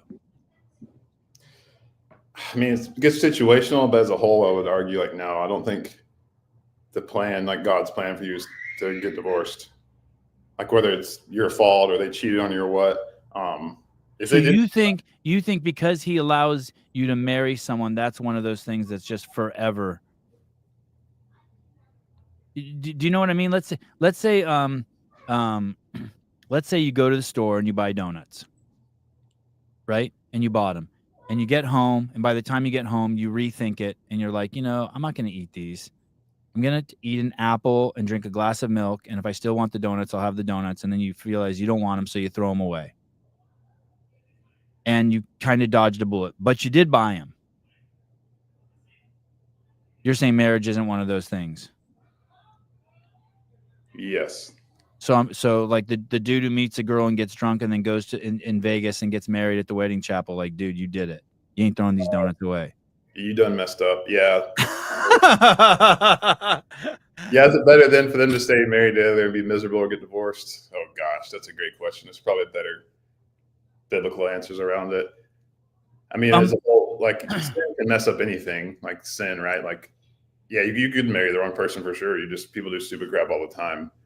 It just doesn't mean we can screw up what God's plan was for you if you're not doing it in the right way or how God lays it out. Do you have any stories in your recent memory where you experienced a God? Any like where you're experiencing God, like you're seeing the plan, like you're like, whoa, there's the Matrix. Anything, even like it can be something dumb, like, or I shouldn't even say dumb, like you're pissed off, you can't find your wallet, you're gonna have to leave the house without it, and you get in your car and you look down and your wallet's sitting there next to your stick shift, and you're like, son of a bitch, and you drive off, and you're like, what a waste of energy that was to be upset about any of that. Yeah. And then you think of God. Yeah, like something affected your daily life. You're saying that like the way it was affected, it was almost supernatural in a big sense or a small sense. Is that what you're saying? I'm going to give you the example because I really want to tell you. And then I would love to hear one of yours. So the other day, I'm sitting watching The Chosen, and Jesus is out in the field and he's practicing the Sermon on the Mount, and Matthew is there writing shit down, and I'm sort of like half paying attention, right? I'm half paying attention, half like looking at my phone, taking notes on either stuff that's being said there or other stuff. And my wife says, "Oh, he just said something about being anxious," right? And I kind of like, okay, I heard you, whatever. I can't call now. So then what happens is the next day I finish my podcast It was Kill Taylor. It was Saturday, and I finished my podcast, and I'm running a little late, and I'm taking my son to jiu-jitsu. And I live on this road, and no one's ever come to my house in the 8 years I live here. I live on a country highway. There's no sidewalk. There's nothing. I'm out in the sticks, right? And there's someone at my big swinging gates. We have this roundabout driveway, and you punch a button, and the gates open, and you drive in, right? And there's someone there at the gate ringing the doorbell, the man doorbell. No one's ever rang that except like FedEx. You know what I mean? So I go over there, and I open the gate, and the gate opens up. And there's two people there. There's this old man there dressed in a suit, and there's this pretty lady there. I assume they're like Jehovah's Witnesses or Mormons or something, right? I go, hey, what's up, guys? And they're like, hey. And I'm like, I'm Sevon. And they're like, I'm so-and-so. And then they see my son run to the van, and he's like, I'm ready. Let's go. And they're like, oh, sorry. We don't mean to disturb you if you're in a hurry. And I have this thoughts about people who walk around and preach the Bible that you should all, or any religion, that you should always stop and give them your full attention. Like they're doing something, no matter who it is, you should give them your full attention. So I'm like, no, it's fine. What's up, guys? What are you doing? And they're like, well, we know times are really tough now, and people are feeling really anxious, and, I'm paraphrasing, shit's all fucked up. And so we're going around, and I'm thinking to myself, oh, these fucking idiots voted for Kamala. They don't know I'm the happiest I've been in 50 years because I live in Kamala territory, right? They don't know that I'm free of all anxiety. I'm happy as a kite. I'm free. No one's threatening to kick me off of YouTube for saying it's eat healthy and work out anymore, And so I'm like, oh, thank you. That's very kind of you. Thank you. And I want to like in my brain, I want to shut them down and be like, no, I'm good. But it's not about me. I'm like, I just keep refocusing on them. They're doing what they need to do, and I need to witness it, So I just keep pushing that out and breathing and witnessing them. And then they're like, do you care if we read some scripture to you? I'm like, no, I would love that. Thank you. So she pulls out her phone, and they cuddle around me, and she reads scripture. And it's something, it's like Matthew 34, 4:34 or something. I just found it on my phone last night to share with you. And it said, therefore, do not be anxious about tomorrow, for tomorrow will be anxious for itself. Sufficient for the day in its own trouble. And I'm thinking in my head, like, I'm just telling all these dirty jokes about him. You fucking idiots. I'm like, but I'm loving them too. You know what I mean? Full eye contact. And I'm stoked that they're doing that, because there's probably people out there who need it. So I'm just giddy. So I shake their hand. I say goodbye. I'm like, hey, thanks for, being a positive force in the universe. I hope the rest of your day is great, and you run across lots of good people who treat you well, and they go on their way. Well, there's this saying that I learned last night that I didn't know before, and it says, your Father knows what you need before you know. So as the gate closes, I walk back to my car, Jake, and there's a text saying, hey, John Woolley's going to sue you for what you said about him on Kill Taylor. Because I put out a poll. We were polling whether he jerks off to Danny Spiegel or not. It was like a running poll through the show. And I feel my body fill with like anxiousness. And I sit in my car, and I'm laughing so hard I'm fucking crying. Because I'm like, oh, this is God just, hey, I'm here. Like, he knew what I needed before. He had those fucking ding-dongs come to my door and read it to me. I'm shitting on them for like, I'm way too cool for this shit. Literally not even a minute passes. And this blessed man, John Woolley, made a post like, hey, I'm contacting my lawyers. He how he always speaks very vague. You never know what he's talking about. And like 5 people have texted that to me. He's like, he's suing. And so, like, for me, that's like the night before it was on the show, the people come to my door. John Woolley plays his part and gives me that opportunity to read into something. But it's like, hey, therefore do not be anxious about tomorrow, for tomorrow will be anxious for itself, sufficient for the day in its own trouble. Now, this is a lesson I've known for, 10 years or 20 years of my life. You learn that in your 20s, like, hey, don't worry, your wallet's going to show up or it's not. But that's what I meant. For me, that those are like if I can get one of those moments every single day. Some good days. Yeah. Well, it just shows that you're I think it shows that you're being God conscious. Yeah, I agree. You know what I mean? The New Age people call it synchronicity. It's just, yeah, having the noise shut out in your life enough so you can listen when God speaks would be the way to say it. Yeah. No, I love that verse. That's Matthew 6. I was pulling it up. I read that verse a lot because I'm actually a pretty anxious person. I've learned the past. Wait, whoa. Mine says 34. Matthew 6. Oh, Matthew 6, 25 through 34. Whoa. You're right. I just copied and pasted from some. Okay, so Matthew 6. Okay, and that's what their phone said. Their phone said Matthew 6. And you know what else is crazy, Jake? I'll let you get back to talking about being anxious. My wife, then I told my wife that story as I'm driving to jiu-jitsu, and she's like, you idiot, I was telling you that yesterday when we were watching The Chosen. I was like, oh, yeah, now I remember you were telling me that. You need to ask Dom about this verse. He had an awesome post on Man Performance Instagram. He was just riffing on scripture, but people were talking about like being anxious. I guess in competition was the idea. And he talks about Jesus. The first thing Jesus literally ever says about worrying or being anxious is don't be anxious. And it's right here in this verse. And so he basically refers, like you said, like, look at the world, like look at the grass. It just grows on its own. God takes care of it. The birds in the air know that food will be provided. Like, why are you worried if God does that to those things? Won't he take care of you as well? Oh, you have a little faith. And like seek him and what's good, and all these other things will be given to you too. So like tomorrow will come or go. Don't worry about it. Like each day has its own trouble. Focus on that. And your God's a good father who knows what you need and he'll give it to you. So focus on today.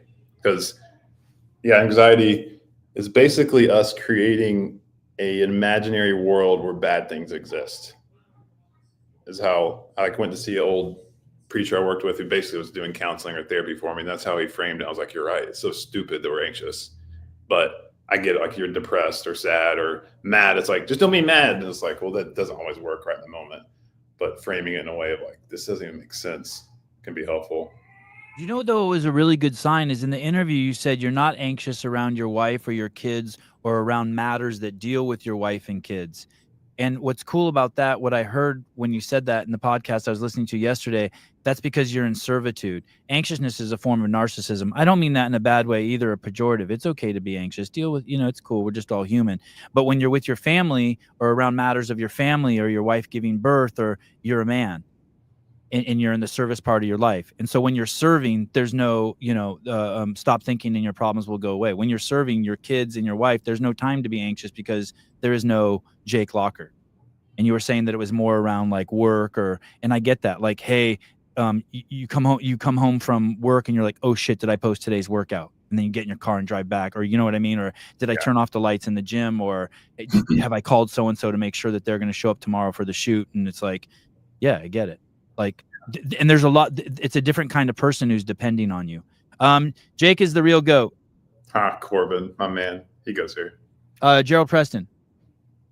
Listen, I'm gonna be starting to throw out Bible verses everywhere. You're gonna pay for it. I got plenty of my own. So is that what you were gonna say? You get anxious around just work shit? Yeah, honestly, that's a great way to put it. Oh, I hate narcissism, but that's true in a sense because I probably feel like I have more control or like responsibility to control the outcome at least, right? Like these people are depending on me. We need to be successful. We got to do what we need to do to provide and be who we need to be for people or whatever it is. And so then that pressure builds on quote unquote me or like what I put on myself, even if it's not put on me by anyone but me. And so then I feel like, I need to perform, or I'm a people pleaser at my core, some too. So if I fail, I'm letting people down. And then like the imaginary outcome of like, what if everything burns to the ground? Like, which it's not, but if it did, then even then like that would be okay. Right. So I go through these thought loops a lot. We could use a different word than narcissism. It's like self-indulgence. You know what I mean? It's like, it's just like when you're serving, you're just serving. But you do, I mean, even like feelings have to be processed, even if it is narcissism or if it's self-indulgence, right? Like they just have to be processed. And I think the more reps we get at being narcissistic and we realize it's not a fun place to be. And by that, I mean, like, your kid spills the milk and the first 200 times he does it, you yell at him. And then after that, you're like, hey dude, I'm just indulging in my own fucking discomfort of having to clean this up, but it's like, so what? Like, you know, just serve. Yeah. For sure. That's what he pulled up. Luke 12 is another verse on anxiety. So is Philippians 4. It's another good one. Okay, you want to pull up what's the Luke one? It's the same thing basically. Just Luke's quoting Jesus and his version, I guess, the Sermon on the Mount or whatever Jesus said in Matthew 6. He's saying it in Luke 12 as well. It's basically the same. Yeah. Let me bring this up along those lines. Along those same lines about Jesus. Did it say? I was trying to look in the Bible yesterday if he said this, because in the movie The Chosen, in the show The Chosen, he says, "Be like me, imitate," something like "be like me." Jesus says to Judas when he meets Jesus, "You need to try to be like me. Are you willing to do that?" Is that accurate from the Bible? And then I looked up in the Bible, and I think I saw in one of the King James versions, there were two ones. He says, "Imitate me." Yeah. Yeah, he says that. I don't know exactly where, but for sure he says, like, yeah, essentially do what I do, be like I am. Okay. So then I want to go back to this one with the anxious thing. And he says, look at the bird. And I don't see anyone try. I've only known two people. You know who tries to be like Jesus is Fitness Lonnie, Dorian. Do you know Dorian? You remember Fitness Lonnie from back in the day? He ended up becoming a monastic monk. All right. And I spent a couple years trying to be like Jesus in my life. Yeah. And Jesus says this in the Sermon on the Mount. He says, look at the birds of the air. They neither sow nor reap nor gather into barns, and yet your heavenly Father feeds them. Are you not more value than they? And it's Matthew 6:26. Why don't we see more men doing that? Dorian had a practice where he never asked anyone for food or fed himself. He would just show up in Alabama, put on his cloth, and walk around with a bowl until someone fed him. For 10 years of his life, he's never fed himself. He's let the miracle of the world bring food to him. And I did that for a while too. Why are there so few people who actually try to imitate Jesus? Why are there so... Do you know what I mean? There's so few. Like, I'm trying to think, like... I think there's more people that imitate Jesus than just do that. But wouldn't that be... Isn't that like a really true test of faith? If God is calling you to do that, then absolutely. Like, literally walk around to be fed. But he's just not calling everyone to do that, because someone's got to be able to give that person food. That's also God putting in their path. Hopefully the Christian's like, hey, I say they need something and God tells me to give. Don't ask questions, so I'm going to give to them. Right. So and he's not, and part of his practice is you're never allowed to, he never asks for food. That's his own personal calling. That's not a command in Scripture. Look at the birds. They neither sow nor reap nor gather into barns. They just fly around and land on a bush and look over, and they're like, oh, there's a seed. Yeah, but God's not telling us to do that. He's just telling us to look and imitate them and how they're not worried whether food will come about. I think what he's saying is if God provides them stuff, he will absolutely provide you stuff. For sure. Absolutely. He's saying that, but he's also not saying, like, don't do anything. Right. So you mean, like, that it's open-ended, like maybe some people are supposed to walk around, but also birds still build nests. Birds still, like, have to go literally, like, pick up food on the ground. Like, they don't do nothing. Right. They still have to raise their young. You're right. Yeah, okay. To do, and, like, grass is a harder example, but, like, I believe God wants us to be the hardest working people in culture. Yeah. Like, we do all we do for the glory of God, which means we're working for the Creator. Like, we should be the hardest freaking working people in fitness as Mayhem, because we say Jesus is King. So no one should work harder because of that. But we're not worried about the outcome because we don't control the outcome. Jesus does. So we should be the hardest working people and trust God tomorrow will bring about whatever we need at the same time. Okay. All right. Go ahead. Oh, I don't have a great example. I have too much noise in my head too. I'm really good about reading the Bible, but really bad about just sitting down and praying or like writing my prayers. So I'm working on it. But the cool God example I have of recent life, we had our fourth child 5 months ago, but this is the only one we didn't find out the gender of. All the other three we have. So we were like, let's just have fun because we had already had 2 boys and a girl. So we had all the stuff for either gender. But we were going to have the baby on Monday, and it was in September. And on Sunday, our church, they're preaching on John, the Gospel of John, Matthew, Mark, Luke, John's the 4th. And so I forget, it was like John 8 or whatever. But the word life is in the book of John a lot. And the word life means Zoe. And I've always loved that name. And at that moment, I was like, we're going to have a girl tomorrow. I just know we are. Because the word Zoe was mentioned like 11 times in John 8, whatever it was. And so Nancy got induced the next morning and baby came out and I was holding my daughter Zoe in my hand. And that was pretty cool. And you named her that night too? We knew girl name was probably either going to be Zoe or like Noelle, something like that, or Nova. And so we named her Zoe Noelle Lockert. Yeah. And reinforced like we're going to have a girl. We've got to name her Zoe. And so that was hey, dude, that's like my people at the gate story. Yeah. Yeah. And those, I think those are like critical moments. Like they're little bricks in the faith.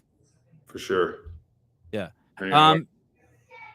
Jake, you're the man for sharing Jesus here. Thank you, Anthony. Anthony TPA. Dillo, don't worry 365 in the Bible as far as I know. Oh, don't worry is 365 times. Wow. It's a cool one. You heard that? There's one for every day for God to tell you, don't worry. I think that's correct. Yeah. What a good plan. Okay, let me see what else I got for you. Let me go back to you while we're on and all. So what you're in the middle of The Chosen. What season are you on? I think we just finished season 2. Okay. I haven't finished. It's been a while, but I'm in the middle of season 2. So this is kind of The Chosen in your own life. So do you consider yourself a Christian now? No. No Christian. You just like Jesus a lot in the Bible. Yeah. Okay. Why not a Christian? I don't know. Maybe because I don't know what it is. Like I didn't consider I didn't know what it meant to be a father either, and it's kind of like an evolution of being a father.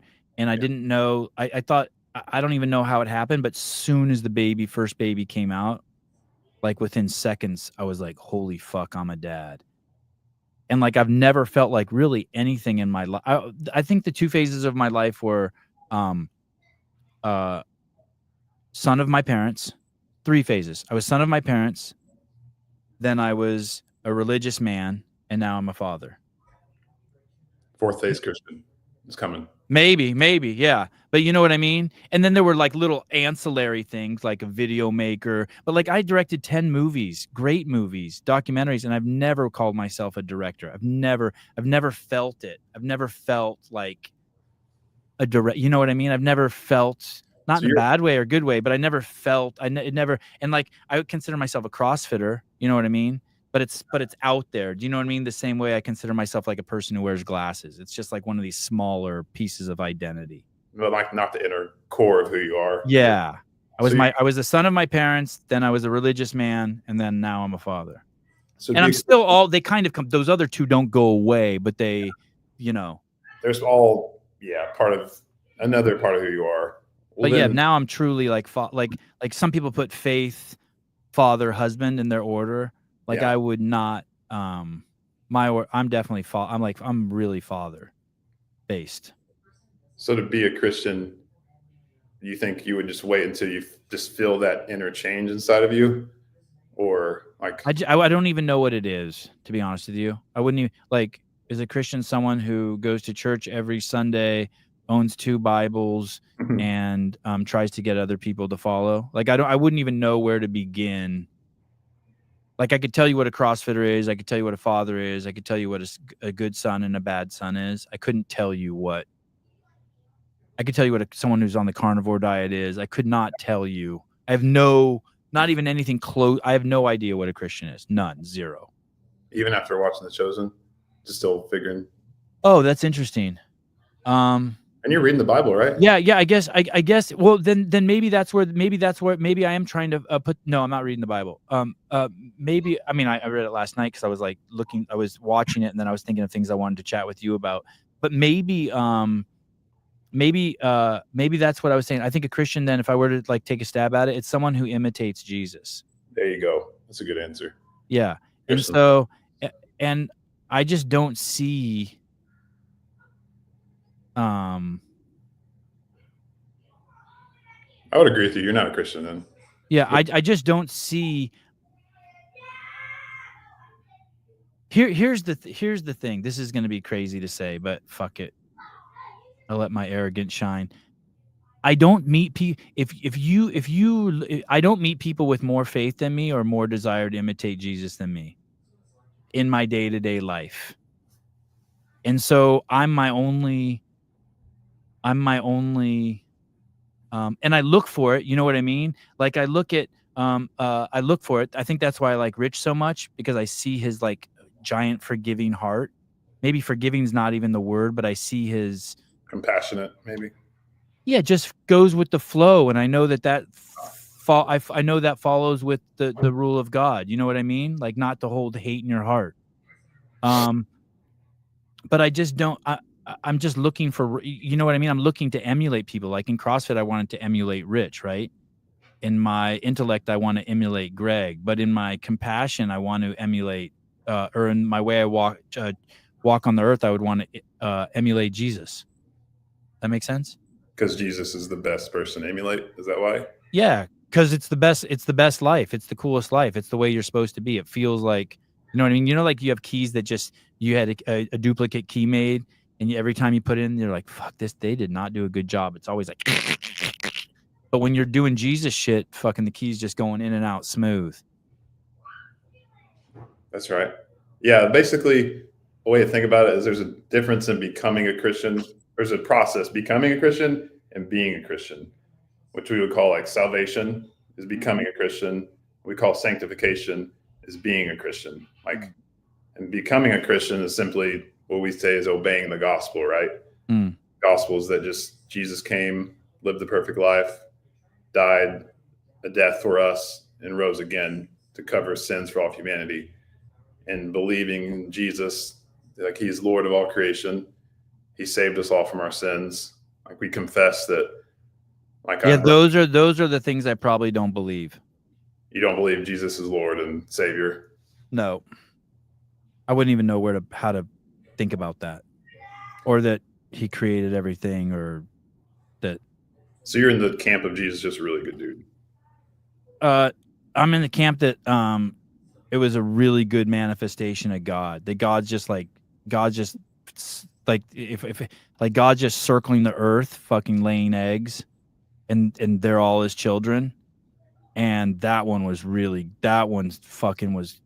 like a really good mirror of him. That one's like, that's a good kid. Do you think he rose from the dead? No.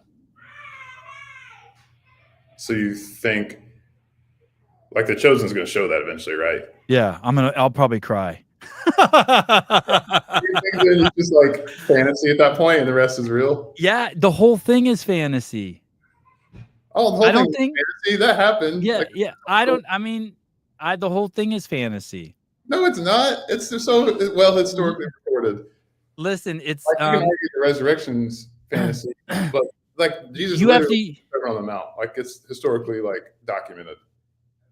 Like that literally happened. There's not like a great argument against that. Yeah, and that was pretty good. I mean, here I'll agree with you here. Someone wrote that. Well, 4 dudes wrote it. Yeah. Yeah. So someone wrote that, you know, it's not, I don't think it's like, I mean, I listened to it this morning when I woke up because I heard it last night. I was like, this is fucking great. So I was like, hey, I wonder what would happen to me if I listened to this every morning for a month when I first woke up. You listened to The Chosen or the Bible of it? I got a YouTube video. I just want someone with a nice voice. It was this one. That it was said, you shall not commit adultery. Yeah. But I tell you that anyone who your life will be better. You listen to it every morning. Yeah, so I was just like, hey, and then I heard Taylor the other day recite the 15 or 12 steps for drug addicts. Yeah. And I was like, my sister's like, you know how he knows those? And I go, what? He goes, he's been to 1,000 meetings. And I called Taylor. I'm like, you've been to a lot of meetings? He goes, 5,000, dude. So I was like, fuck, what if I could brain myself, wash myself with the Sermon of the Mount so that I knew it, I would see the whole world differently, like in a good way. So I was like, shit, I'll listen to it listen to it like 5 times a day until it's just in there. Dude, you got to read the Bible. It'll have to be so much better. That's what you're doing. Read the Bible. Well, I'm listening to it. Same thing. They both count. This ties you to hitting a roadblock on being born again on The Chosen. Okay. I have more for you. Are you in a hurry? Do you have to pee? No, let's keep rolling. This is the revamping this show needed. Oh. Jimmy World.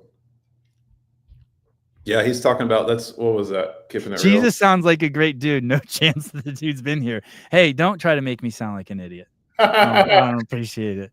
Because he tells all his disciples you got to be born again if you want to experience new life. So that's what I would say, Savon, is Ephesians 2 talks about it. Like you can pull it. You don't have to, but no. Caleb's love. That's where Caleb gets to show off and flex his ego. Caleb knows it. That's what a great summary of the gospel and how we come to faith in Jesus. It's Ephesians 2. It talks about, and you were dead in the trespasses and the sins you once walked. Like, who wrote this? This is Paul again. So. Yeah, I'm kind of a snob, and I'm in my snob phase. Like, if it's not like directly from someone who was hanging with Jesus, this you know dude. What I mean? Yeah, I hear you saying. Jesus told him to go do all this. Don't worry. Okay. He's the dude that Jesus literally appeared to. This guy was killing. Oh, he did? You know, Paul was like literally killing Christians. No, I have no idea which one Paul is. So Paul came along after Jesus died, and as I would argue, rose from the dead. And he appeared to Paul on this road and was like, hey, stop persecuting my people. You're killing them. You're going to follow me and do what I say, basically. And so Paul was blind for 3 days after that. And then we got his sight back. He started visiting churches and proclaiming the gospel and evangelizing and like building the church to what it is. But he wrote this to the Ephesians. You can scroll up just a touch, please, Caleb. And this church in Ephesus, and this is what they needed to hear. He's telling them, like, you were dead, you were sinful, you used to live in a bad way. And like all of us used to be like that, verse 3, like doing what we wanted, gratifying our flesh. We were deserving. That's the jerking off part. That's the jerking off and eating sugar. That's right. Gratifying that sugar. Yep. Getting out of your life, hurting people. But then who were deserving of wrath, basically like the punishment of sin is death, so hell. But then God loved us, who's rich in mercy made us alive with Christ, even when we were dead in it. It's by grace you've been saved through faith, and God's raised you up, seated us with him in the heavenly realms.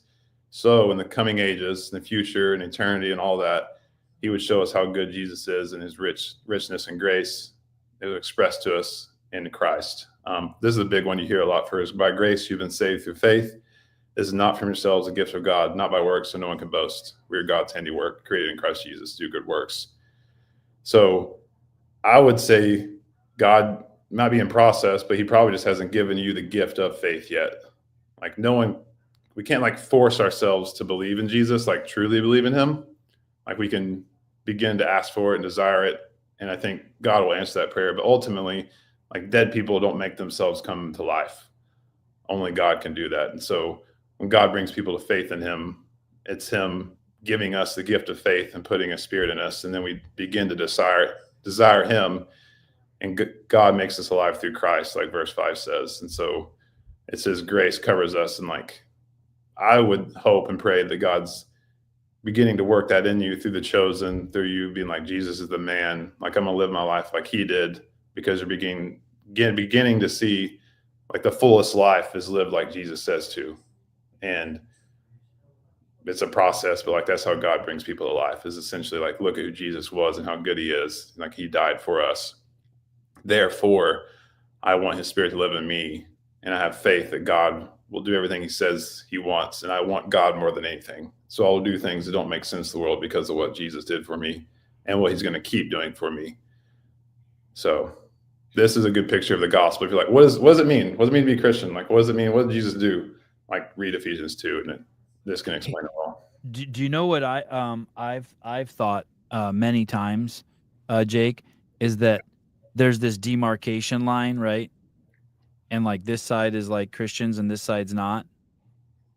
And that my job is to stand on this side and just boost people up. And it's like don't worry, eventually someone's gonna reach their hand down and pull you over. I'm like, thank God. What the fuck are you waiting for?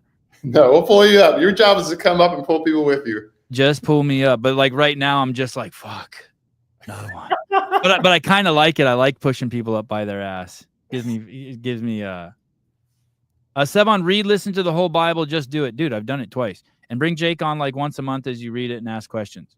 Oh, you read the whole Bible twice? I listened to it on audio tape twice. I used to have this.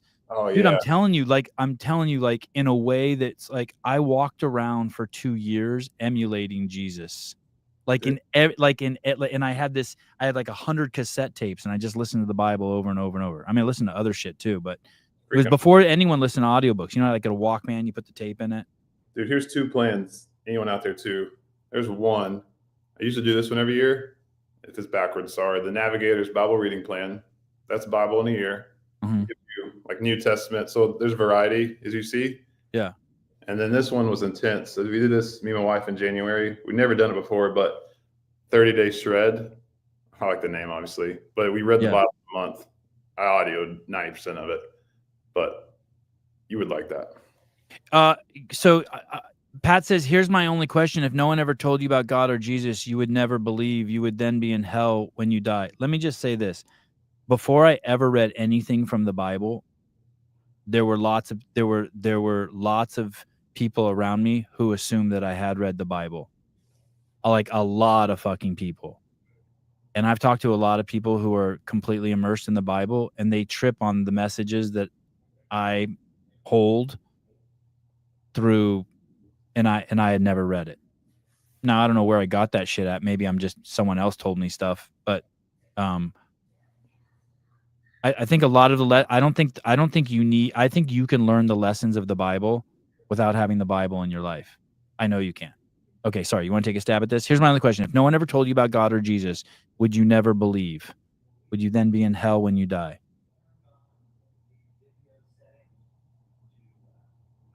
Yes. So you've heard these crazy stories, right? Where like parents have kids and keep them in a basement and then the kid escapes when they're 26. Every year, like one of those pops up. Mm-hmm. So you have to assume that there was some fucking kid somewhere in the world who was born, kept in a basement until they died, right? Till they were at 60. So you're saying that person. It's hard to get, like once you get situational. Yeah. It can, I don't know if the word has changed. Which, yeah, I get. That's like the most offensive thing you can ever say. Like someone spends eternity in hell. Yeah, it's pretty bad. It's literally, it doesn't get more offensive. It doesn't. That's why I would never say that. When people say that, I shudder. I don't think that you should judge people like that. But go on. I mean, it's better to call them fat or ugly or assholes, or to say someone's going to go to hell is pretty ruthless. Well, Jesus says, "Judge not, to be judged." So, like specific people, like I'm not the judge, so I don't tell if they're going to hell. I just know if someone does not believe or is not a Christian and says Jesus is their Lord and Savior, then like Jesus literally says they'll go to hell. So I'm just basically saying what Jesus says.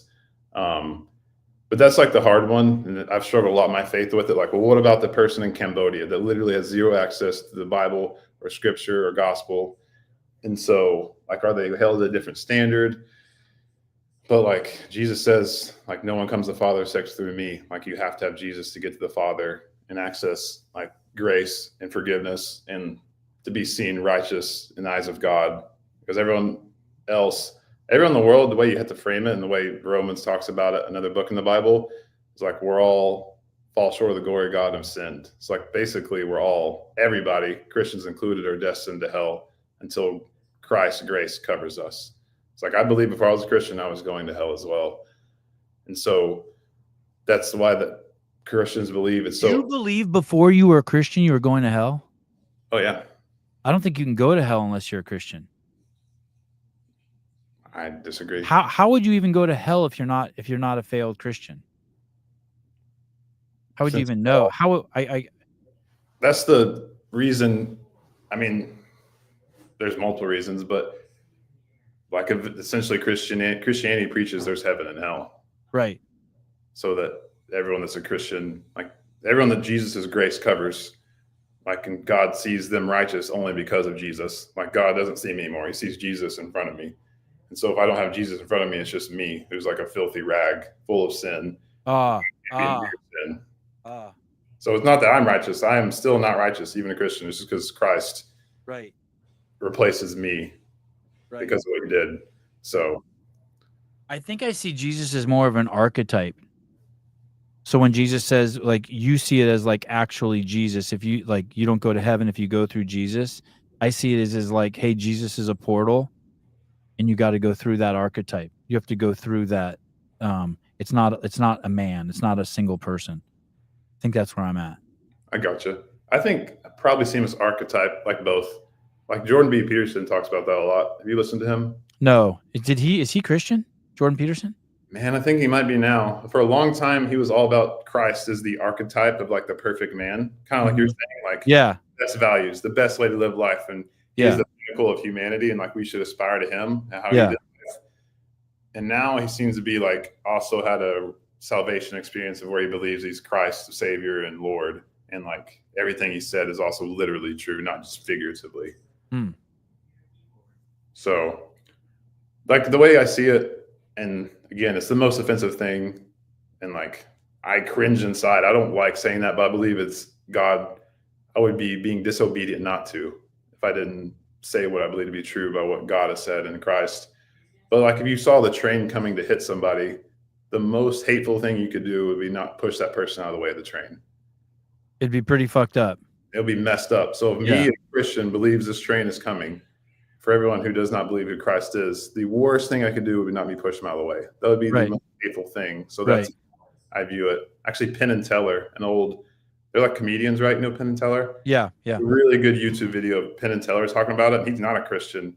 He framed it like that. He was like, I'm not a Christian. I think he's what he said essentially, but like, it is like the train's coming. And I appreciate Christians trying to at least like pull me out of the way and like show me the truth. So yeah, that's the same thing with I don't know how anyone could hate pro-lifers. Yeah. Like, dude. Yeah, how can you hate that? For sure. Oh, get me going. The same thing with CrossFit, right? Like, we believe the train of disease and disability and like a messed up old life, not being able to do functionality is coming. So like, we want to pull people out of the way and pull them into our methodology. It's just Christianity's, in my mind, taken to another level with it. Yeah. For sure. Let me see if there was there was one more on here. No, I think those were the three. Your Father knows, imitate me. Why don't people try to be like Jesus? Don't be anxious for tomorrow. Okay. Those were my three. And then we covered masturbation as a bonus gift. That's four right there. Bonus. All right, it's gonna be fun. You know, Dom's coming on tomorrow. I've never met Dom. I didn't know that. You gotta ask him all these too. You gotta tee up the whole main performance coaching cast. I'll loop you in with them all. There's a couple other heavy hitters. Yeah. We gotta get Hatfield on here too. He said you didn't respond to his text, by the way. Oh, Nelly. Let's see. Oh, Nelly. Gotta get my boy on. Dom knows scripture probably better than me, by the way, so you can hit him hard. Austin.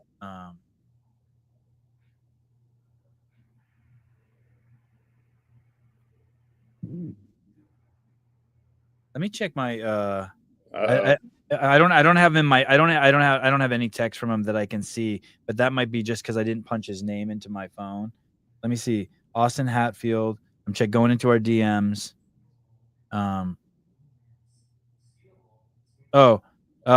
Austin, I'd love to have you on my podcast. Sevon, what's up? Yo, I want to have you on my podcast. Can we text and I'll have Sousa shoot you some times? And then I sent him my phone number. Will you just text me his phone number? Yeah. Okay. So maybe he texted me and I never saw it. Dude, I'm so popular. Like it's crazy. It just is what it is. I say that with peace and love. Too many athletes begging to come on your show. No, not even that. Just like, you know what I mean? Like my mom and my dad and Caleb and Souza and my sister. And Yeah, Dom's on. You got to have Hatfield's coach on. Dom Chef who's that? is another Jake, another Mayhem Jake. There's third. I know. Is there a Jake in the Bible? Jacob. Hmm. But no, just straight Jake. All Dom Chef's good dude, gym owner. Oh yeah, Jacob works. Jacob works. Okay, I didn't get what you meant by that at first. Okay, I thought that was a joke that went over my head. Okay, yeah, Jacob. That's a Jacob. Okay. Yeah, Is your real name Jacob? Just Jake. Oh, your parents fucked you. All right. No, it's way better. Original. Yeah. I'll connect you with them all. Okay. Gotta have Hatfield, bro. That dude is gonna win the games one day. Really? So you're on the John Young train? I don't say that lightly either. Like I don't just be like, oh yeah, he'll win the games. Like you have to like have a legitimate chance. This dude, I truly believe, will win the games one day. Yeah, I like. You know, I hope he doesn't go to shit because you know athletes go through this evolution. It's funny. Souza explained it to me the other day. They go from appreciation to anticipation, like anticipating, to expectation. So first they appreciate the games and the community. Then they go from anticipating things about it. Then they go from expectation from it. Then they go to entitlement. And then they go to dependency. And it's the evolution of all these motherfuckers. And I get it. Like everyone has their process. I've seen it from OPT to fucking you know. So but you got these just beautiful creatures like James Sprague. Like he's still in appreciation mode. Yeah. And you're like, oh God. We're gonna glorify him and exalt him, and we're gonna ruin him because we're gonna push him through the steps. We're gonna build him up and up and up, and it like, you know what I mean. But the reason why I like Hatfield and Colton is because these are working boys. They are, bro. That's the farmer versus the pig farmer. Yeah. So good. But have you had James on here? James Sprague. Oh yeah. Dude, Okay. He's come on here twice and won Kill Taylor and taken $6,000 from us. Oh, I did see that. Yeah, you should watch this Saturdays. And he does the cock Taylor. adjustment like Rich used to do. It's so good, dude. I've been meaning to tell Hatfield to come on and take some money from y'all. Oh, he should. It's so fun. It's so fun. Taylor gets so wound up. It was a hard workout. And it was a great conversation afterwards. I loved it. Taylor goes, dude, were you scared? And James like terrified. Taylor's like, good, I made it. And then I scared the shit out of myself before I did the workout. I mean, it's such wholesome conversation. It's cool. Yeah, get him to call on this Saturday. It's $500, and then every week it goes up $500. Okay. Like if no one wins. That's right. When it's another big pot, let me know. I'll be like, hey, have him call in. Okay. But he'll know he's trying to make workouts, you know, that James and Colton can't come get. Okay. So that'll make it even more fucked up if Hatfield comes in, because then he'll have to try to program around 3 guys. What is you know he's doing 25.1. Yeah, that's cool. I was really hoping they'd have him do it against Colton. They get to throw down the classic. It's okay. What'd you say? I said they'll get to throw down together at the classic. Yeah. In kind of our podcast universe, we have like a rivalry between Hatfield and Colton. Like we're like anti-Hatfield. You know what I mean? Oh, like really? Colton. Yeah. I mean, you're not just like in fun. You know what I mean? It's okay. Yeah. I think because Hatfield beat him at Crash, so he's our nemesis. Yeah. He's gonna. Good luck rooting against him. He's great. He's great. I can't wait. Are you coming to the classic? No. Why? Because I have to stay in my circle in case any Bible beaters come to my door. I have to stay home. You're gonna be there. You only come to the game, right? Yeah, I'll be at Syndicate this year. I think we're gonna stream Syndicate. You're coming to Syndicate, not the classic? Yeah, but I got work there. Bro, come on. And then and then I'm gonna go to NorCal. It's just right up the road from me, and we're gonna stream that. And then I'll probably go to Albany. Man, it hurt my feelings. That's a little bit dagger right there. No, like people in here, you would get access, could hang with us all. I would just hang out with Scott all day and dork out with Scotty. Probably would. Yeah, dude. That's cool. Yeah, NorCal, we're partnering with them too this year. Yeah, that's cool. They're coming out to Mayhem Classic. I heard. Ben and Blair. I don't know if they're coming. They may be coming across. They're coming to hang out this week some with us. Oh, okay, maybe that's what I heard. It's probably. Hey, what? Tell me this really quick. Just how's Scott doing with all the attention he's getting? Now that he's on the podcast, does he handle it well? Because being in the limelight and people butt slamming you on the internet is different than being behind the camera. Is he adjusting? Who's butt slamming him? He just gets tore up now because he has, because he says stuff. I mean, we tear him up. Good. We're like, no, Scott, no, yeah, we tear him up a little bit. We tear everyone up. Is he good with it? I hadn't asked him much on it. I need to ask him. Oh. From how I can tell, yeah. He's not like the guy who's erasing his Instagram off his phone like every week. I'm done with this. I don't think so. He's probably just Okay. like, I don't care, or screw that guy. Okay, good. That's the way you have to be. What do you do? Do any comments ever bother you?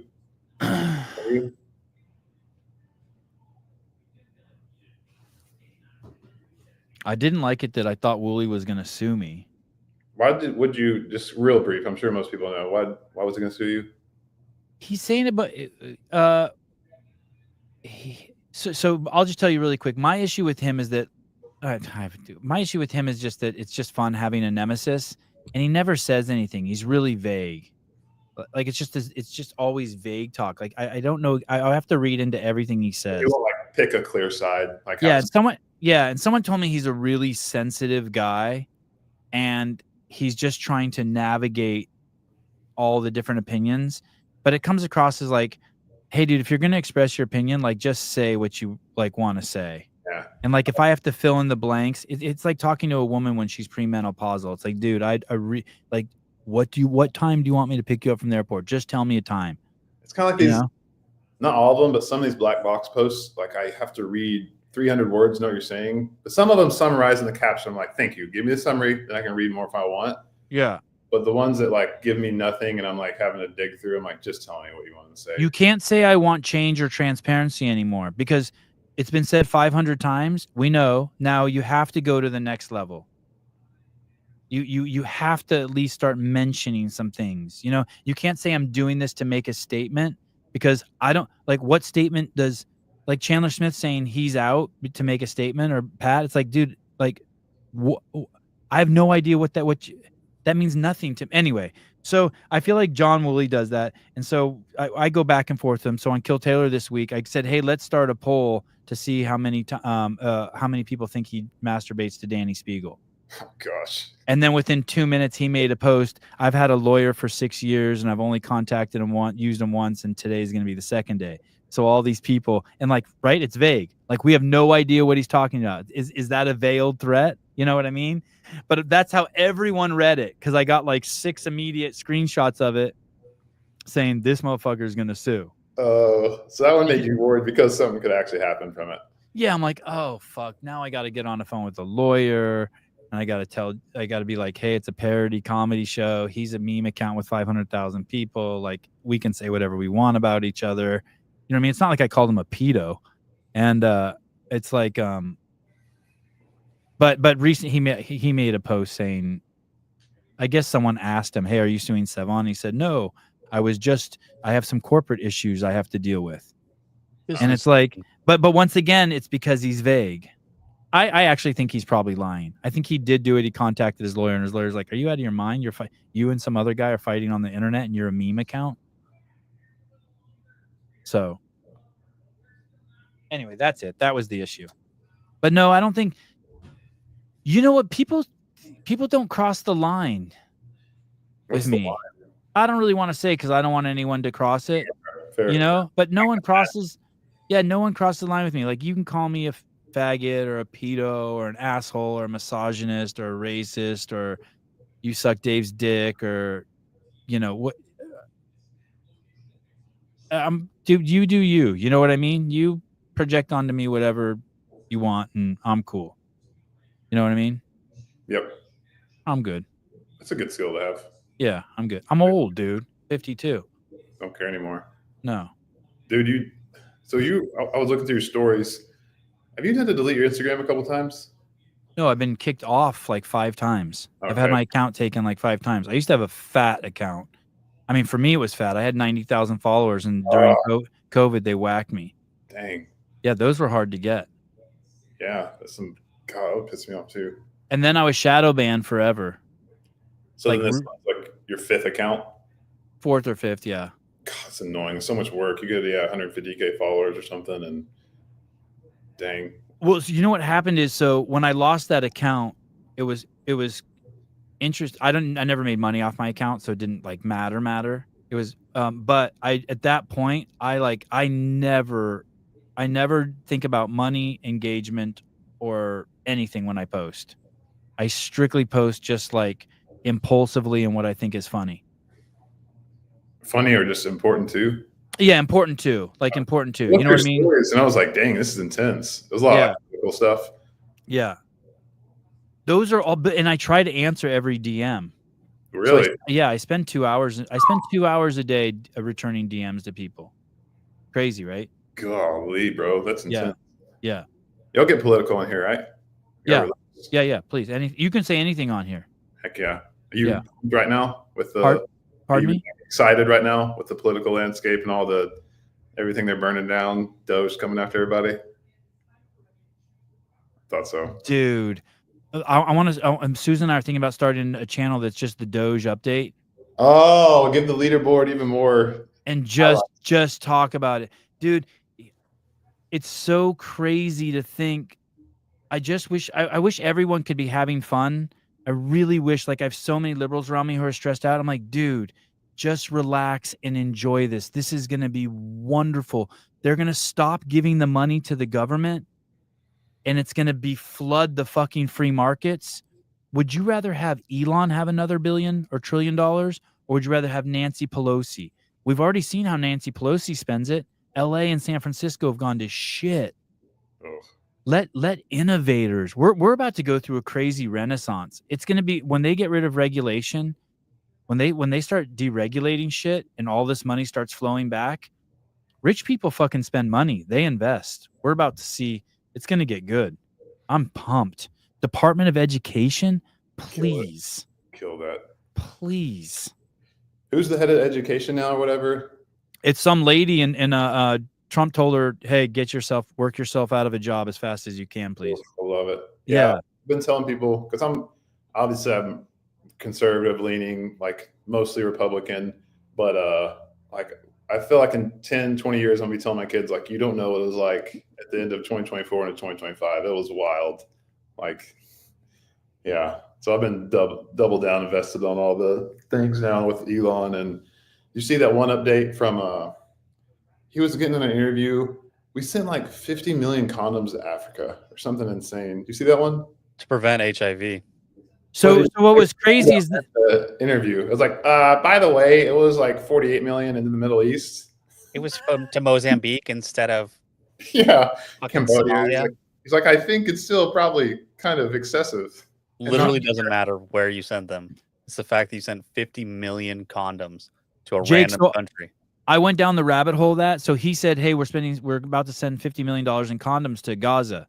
And then the libs are like, no, you're not. It's going to Mozambique. So I looked down in the story. Guess what the name of the town is in Mozambique? What? Gaza. And so it's like, and I just loved Elon's response. So I made a mistake. Yeah, dude, who gives a fuck, dude? Yeah, you don't care. Yeah, it's like, who gives a shit? And so pull it up on Google Maps now. Gaza, Mozambique. Oh, I see that. Bro, you got pulled up. You seen Gulf of America? So good. Let's go. So good. Woo! I love that that's where everybody's that's what people are getting mad about. Like all my Facebook and Instagram are just filled with people pissed about it being the Gulf of America and not the Gulf of Mexico. And it's like, this is the exact problem that the liberals have had this whole time, is this misplaced frustration. Like, if that's what you're going to be mad about, you guys are so fucked up. It's insane. Happy about America being America. They change the meaning of words every day. Yeah. And now Gulf of America, it is the Gulf of America. It's South America and North America. It's the Gulf of America. It is. That's right. Exactly. Yeah. Exactly. Did you see the freaking Canada-U.S. hockey game? Love that shit. Oh, that was gold. The Canadians boo the national anthem. It's like America's your hockey team's gonna get fucked up, dude. I love I've been tagging your boy Savon, me and Rich and Sam Cornway are in a text thread with another friend, and every time we're just hitting them hate on like look at U.S. just trash on Canada with the hockey game and whatever Hell else, yeah. like the 51st state. That's Hey, fine. how about how he keeps calling Trudeau Governor Trudeau like they're a state Oh. already? You know, just throwing shade. Hey, how about this? He fucking did a flyover That's sick. Daytona 500 and go. turned the plane sideways over the. Oh! Did you see this? It's so American, dude. Dude, Dude, how was this- he the first sitting president to beat a Super Bowl? That blew my mind. This That's is wild. crazy that they fucking buzzed Daytona 500 with Air Force One. Amazing, dude. So, Savon, are you like deep Look- rabbit hole red pill? I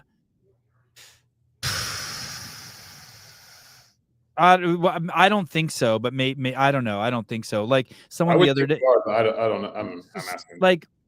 like I'm willing to listen to flat earthers and stuff, but like I don't think they're this flat. I'm willing to hear both sides. We went to the moon or not. It's kind of like it's kind of like Bible people who are like, hey, the Bible's historically true. Like I have no interest in knowing if it's historically true or not. Like to me, that's like you're missing completely the entire point of what I'm getting from it. I don't need any proof. I don't need any proof if it's true or not true. It doesn't matter to me. Like I don't see the value in, like, no matter what, if you convince me, like if I had to bet $1 million was Jesus ever here on the planet, I bet he was here on the planet. But like that doesn't get me any closer to anything. I don't think. Right. So like someone said the other day, someone sent me down the rabbit hole that in the Vatican, everyone wearing red shoes, those are made from a baby's skin that they ate. And I was like, you know what I mean? And it's like, or like, I don't care. Yeah, I don't know. Do you go down rabbit holes? Crazy shit? Oh yeah. Yeah. I mean, there's like levels to it, you know, like full on conspiracy theorists versus like totally ignorant of like there's somewhere in the middle where I like to think I am of like, yeah. no, I'm not a flat earther. My best friend's super hardcore, all of it. But now he's kind of, some pulled the blinders back. Like human trafficking is way more real than I thought it was. Like it just straight up is. And then I'm of the probably conspiracy that like Hollywood is a bunch of pedos. Not everyone there, but probably way more so, and like satanic, weird, cultish stuff going on behind the curtains. Yeah. That's one I'm probably in. That's why I don't know with like the Illuminati, with like all this money being funneled through Ukraine back to us. Like, is it are there people behind the curtain really pulling all the strings like George Soros, or is it just they're all mutually motivated and bad people do bad things, you know? So I think a lot more of it is intersecting beliefs and systems and than a sentient organizational downfall. But do I think that like the Israeli special agents that there's a good, like if you had to say, hey, did Epstein work for Israel and was he videotaping people doing weird sex shit so that they could use it to coerce them and manipulate them, I would bet $1 million that yes. But like I don't really care. Do you know what I mean by that? Like I care in the sense that I wish it didn't happen, but I'm not like, oh my God, like the world's gonna fall. And like, yeah, of course people are doing that. People are doing that that's happening probably in every high school in our fucking country, that there's someone holding a naked picture of someone as coercion.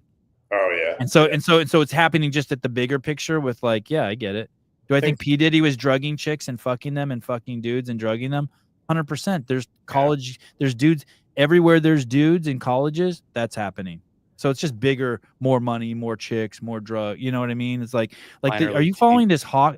I fell down the rabbit hole yesterday of hockey players. Do you know about that? It's traditional for Canadian hockey players to fucking gangbang girls in their rooms. A matter of fact, how I fell down this rabbit hole is Catherine's husband, Brock, right? Or Brooke. Yeah. He was on the so he made that post the other day talking about the Open going down, right? So I've ended up down this rabbit hole of Brooke Leachy. The team, he was on a team with 22 players for the Junior Nationals in 2003, right? In Canada. There's 22 players on the team. 5 of them are currently being charged for gangbanging a chick from a 2003 case. And dude, that means all those hockey players know.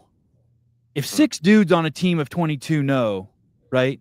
That means everyone knows. It's and check it out. 2000, and you know what I mean? And so I'm like, fuck, that dude's probably got some demons. Yeah. That dude's probably freaking out. That's what blew my mind. Probably similar was like the whole Pizzagate with Hollywood. Yeah. That's gets me the most. Like, yeah, sure, you knew there's probably some pedophile in Hollywood that's done terrible things, but like the amount that once you start digging that potentially have in the Epstein list, the Diddy list, it's just so much more widespread than I would have ever thought, I guess, is the way I think. And if is that widespread and trying to get the people to do it, then the rest everyone probably knows about it, they're just keeping silent or staying away from it. So like just the amount and the awareness of it. So I mean, there's 100 dudes there for sure who are just like, holy fuck, they're 18-year-old fucking dudes who are like, holy fuck, this is fun. They're just out here fucking. And then there's the dude who's fucking drugging the shit out of them. And I mean, there's a lot of people, I think anywhere you have a shitload of dudes who have too much money and not and have too free time on their hands, someone's taking the D. Oof. And so you better keep them busy. Yeah, bad things will happen. They need to give them some direction. Yeah, like you send 22 hockey players around the country, 17-year-old boys around the country, and they're the greatest hockey players in their age group. Someone's getting the D. And you better chaperone them or like Paul, does Sevon have ADD? No, I just got really excited about all. I mean, Jake was just bringing up story after story after story. I got excited. We're weaving. Yeah. Did you see the contract for armored Teslas? No. So apparently there's a contract that the U.S. government signed for Tesla to buy like $400 million worth of armored Teslas. Like, and it like in the itemized thing, it said armored Teslas, protective, whatever. Well, everybody is spinning it as if, well, Trump must have signed this contract because Elon's working for Doge and now works side by side with Trump, all that stuff. Well, if you look at it, the Biden administration are actually the ones who signed this contract. So everybody's up in arms about how, oh, what the fuck? Like now we're talking about government waste. And now we're spending all this money on Teslas because the Elon's part of the cabinet or whatever. It was Biden's fault. Biden spent all that money. Classic. Fucking wild. Hey, go ahead. Yeah. I just basically finished Elon's biography. It's like the last big one that was out. But that dude, I mean, after reading the book, he's even more wild than I realized. Like, really? It's insane the amount of crap he's done. He's also is a little bit of a loose cannon. Like, he is a loose cannon. Like, he is a loose cannon, yeah. Freaking loose. Like, I'm glad he's doing Doge, but the dude is unpredictable and a freaking Iron Man of our day. Tony Stark. I think he sees Trump as his daddy. I think Trump's his dad figure. Oh, he's got dad issues for sure, yeah. And I think he's really loyal to him. So listen to this. This is during the Biden administration. We spent $10 billion on electric postal trucks. The contractor was supposed to build 80 a day, but has only made 93 in 2 years. That's under Biden. That's $10 billion. They're worried about fucking Elon, the largest car manufacturer in the fucking United States that everyone loves, the libtards and the fucking conservatives. And meanwhile, Biden spends $10 billion and only gets 93. And look at that truck. What are we doing? It looks so gay. Yeah, it's like, dude, shut up. Just like, you hear how the I guess the liberals, the left, are starting to call him Genghis Khan because he has like 13 kids and multiple women he's had the kids with. Like, he just had one recently, and now they're like the woman has come out saying that she's the mom, and it's become a whole thing. But yeah, because he's had all these kids with all these women, they started calling him Genghis Khan. Do you know about what happened to him, Jake, and his son? Maybe. So basically, during COVID, he took one of his kids to the doctor, and they said, "Hey, if you don't transition your kid's going to kill himself." So basically, he calls it, I think, like his dead child. Yeah. And I think that's pushed him over the edge. I think now he's just like war. Yep. Yeah, the woke mind machine, whatever he calls it, and he's just there to tear it all down. Yeah. And I'm here for it. And if some shit gets broken, complete compassion and forgiveness for him. Go ahead and break some shit. Can't make an omelet without cracking some eggs. Yeah. All right. Thank you so much for coming on. Yeah, dude. Loved it. All right. I look forward to seeing you. Tell Dom I said what's up. Look forward to seeing him tomorrow. And I'll send that text to and connect you and Hiller and Rich and Tyson. Love it. I'll send you a couple more to have on. But yeah, you the man. Thank you, Caleb. Okay. And tell Austin I would love to have him on. Send me his phone number and I'll put it in my phone and find the text. You and Sousa got it. Send it to you. Okay, cool. Thanks, dude. Bye. See ya. Jake Lockert. I do want to address John Woolley.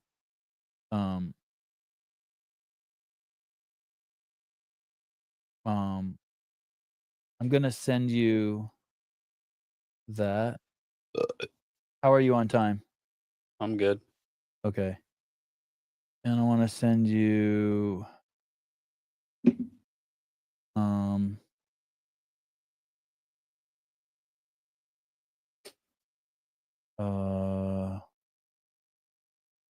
this.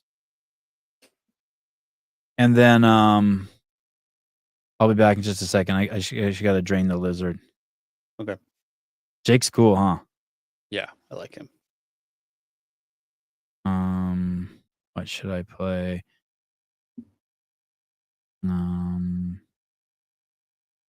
First, maybe we'll do first place.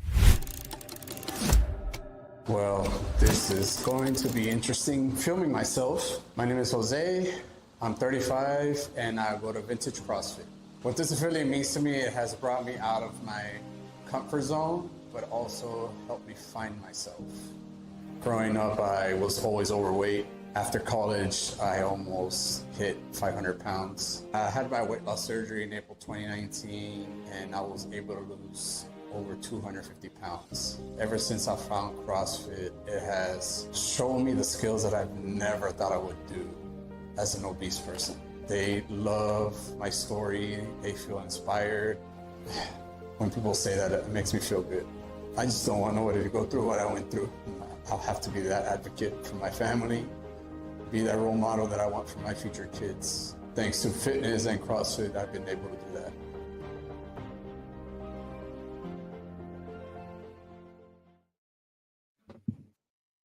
Damn. Oh, perfect. Damn, that was fast. Yeah. Was it a short one? No, it's pretty long. Then maybe We're not buying more F-15s. We're done making those. Fucking ding dong. making. Oh, are we done? I wonder if my wife will bring me a coffee.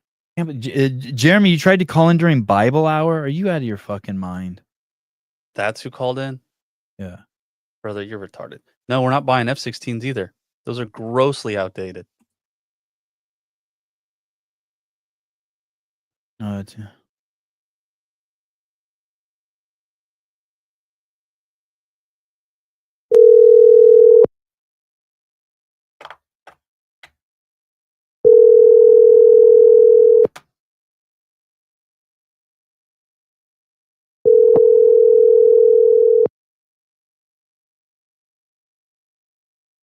Hello, you've reached Haley. Leave a message. Thanks. I want a coffee.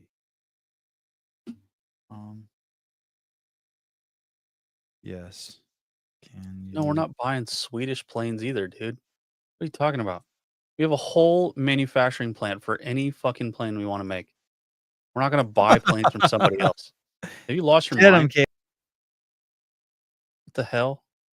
A JAS 39 Gripen from Sweden. No, dude, we're going to sell you more F-35s. Why would we fucking buy anything from you? Oh, but it's better. No, it doesn't matter. Magnus, love you, buddy, but your country is fucking falling apart. You left Sweden and moved to a shithole, and then now you're going to go back to your country, and it's going to be a bigger shithole than the country you're in, and that is bizarre. I think your president just said he's lost control of the country just a couple weeks ago, which is crazy for a president to say. Probably not a good idea to say that as a leader.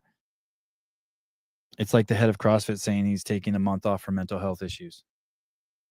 Okay. Let me I just want to address Mr. Woolley. John Woolley is a established figure in the CrossFit community, a beloved affiliate owner, the founder of Make Memes Great Again account, had like 500,000 followers and was pulled off, and he's very quickly built up another account. He has a podcast that is a real failure, but then he does in a failure in the metric that no one watches it, but he also has a really popular when he does 10-minute videos like editorials like Hiller, they're very popular, and he's very well spoken. And I have used his content quite a bit to riff off of, mostly because when he speaks, it's in these what I consider very vague, big picture ways that allow people to interpret what he says, and sleeping people or the woke people interpret what he says when he didn't really say anything, and they're like, good job. And I'm like, dude, he didn't even say anything. So it's like around important issues. So if I say today's a beautiful day, that doesn't tell you anything. You have to decide, oh, is that a farmer who says it's a beautiful day because it's raining, or is that a beachgoer who says it's a beautiful day because it's sunny? And like you'll never know with John Woolley, is my opinion. And I like to know. And that's on me. I take ownership of that. That's all on me. Anyway, okay. So I just here's a screenshot. Either one. You could bring up either one. I'll take them one at a time. And so he does this thing that says, ask me anything, which I don't believe. I think he just makes these up because he wants to talk. I don't think anyone actually asks him. But I could be wrong. I don't know. I'm completely making that up. That could just yeah, he's kind of like Don Lemon, I think. That's kind of fair. I think Woolley's very smart. Much smarter than me. I think he's like thought out and shit. You're giving him a lot of credit. You don't think he's smart? I think he's super smart. Okay. I'm guessing. I mean, I haven't seen it, but I'm guessing. He's definitely not dumb like me, and like I'm dumb in the sense that like I'm not thinking things out. I'm just like, hey, let's do an affiliate video contest, and next thing you know, we have 200 videos, and I'm like, oh fuck, how are we gonna rate these and judge these?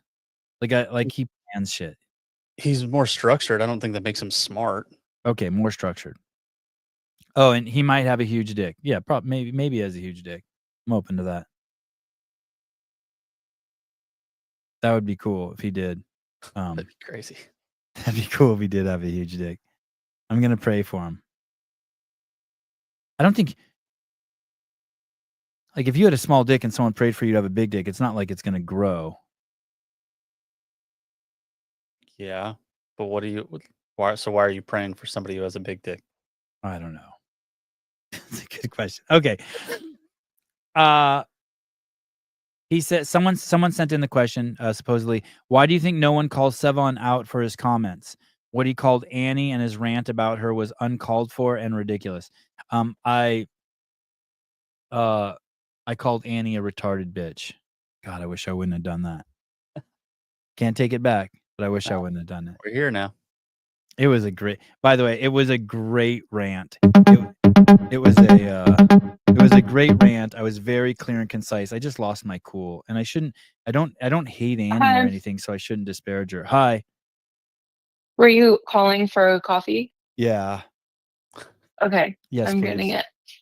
Okay, thank you. Are you okay? Okay, bye. Bye. So, why do you think no one calls Sevon out for his comment? So the irony, obviously, is it's being called out here, right? Mm-hmm. What he called there's a presupposition that you don't get called out ever. Yeah, I mean that's just nuts.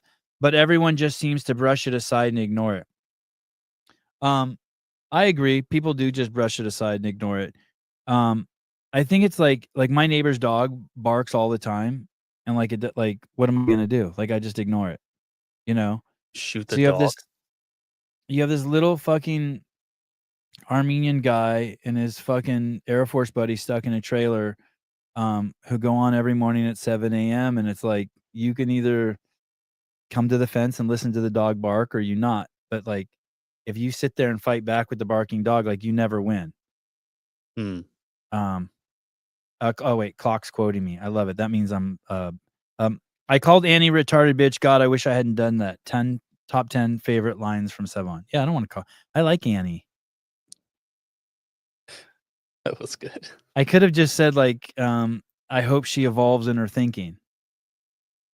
No, You know what I think? Nah. No. Because she's not retarded like clinically. Like she's not like she doesn't have Downs. Like I don't think. Anybody You know what I call mean? retarded, anything or anybody I call retarded is probably not clinically retarded. Okay, well then I shouldn't have juxtaposed it with bitch. It's just not cool. Okay. But but let me tell you, and I tainted what was a brilliant fucking breakdown of how lost she is. And my wife nailed it. My wife's like, "Hey, when you call her a retarded bitch, everyone who needs to hear it turns away." And they say stuff like it was uncalled for and ridiculous. It was uncalled for and ridiculous that I called her a retarded bitch. But everything else was genius. Genius, like only a dumb guy could be. I mean, it was a brilliant breakdown. Yeah. Anyway, but everyone just seems to brush it aside and ignore it. So I don't know.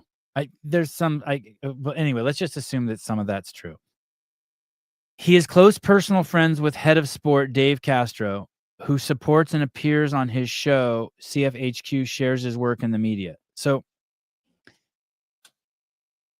CFHQ, what have they shared? They're trying to fucking promote the Open with fucking minimal resources, and I think they've shared one clip with the fucking podcast account that I don't even fucking have control over. I don't even have access to the Sevon podcast. One time. And it was just Adrian Bosman talking. Yeah, one time. And let me tell you, the only reason why probably Adrian or Dave comes on here is because the only reason they come on here is to promote the things that CrossFit has to do. They go everywhere. They're just promoting the Open. They're just using this podcast to speak, which I'm thankful for. I mean that in a positive way. I want to be used. They're just obviously using this podcast to speak to the people who listen to this podcast. That's it. To think that CFHQ shares his work in their media, Mr. Woolley, I think that that's like a gross exaggeration and is something that has just happened lately. I can't tell if you're lying or if you really think that. I bet you I think that that's wild. Why doesn't he invite Dave on his show? That essentially gives him an endorsement from HQ.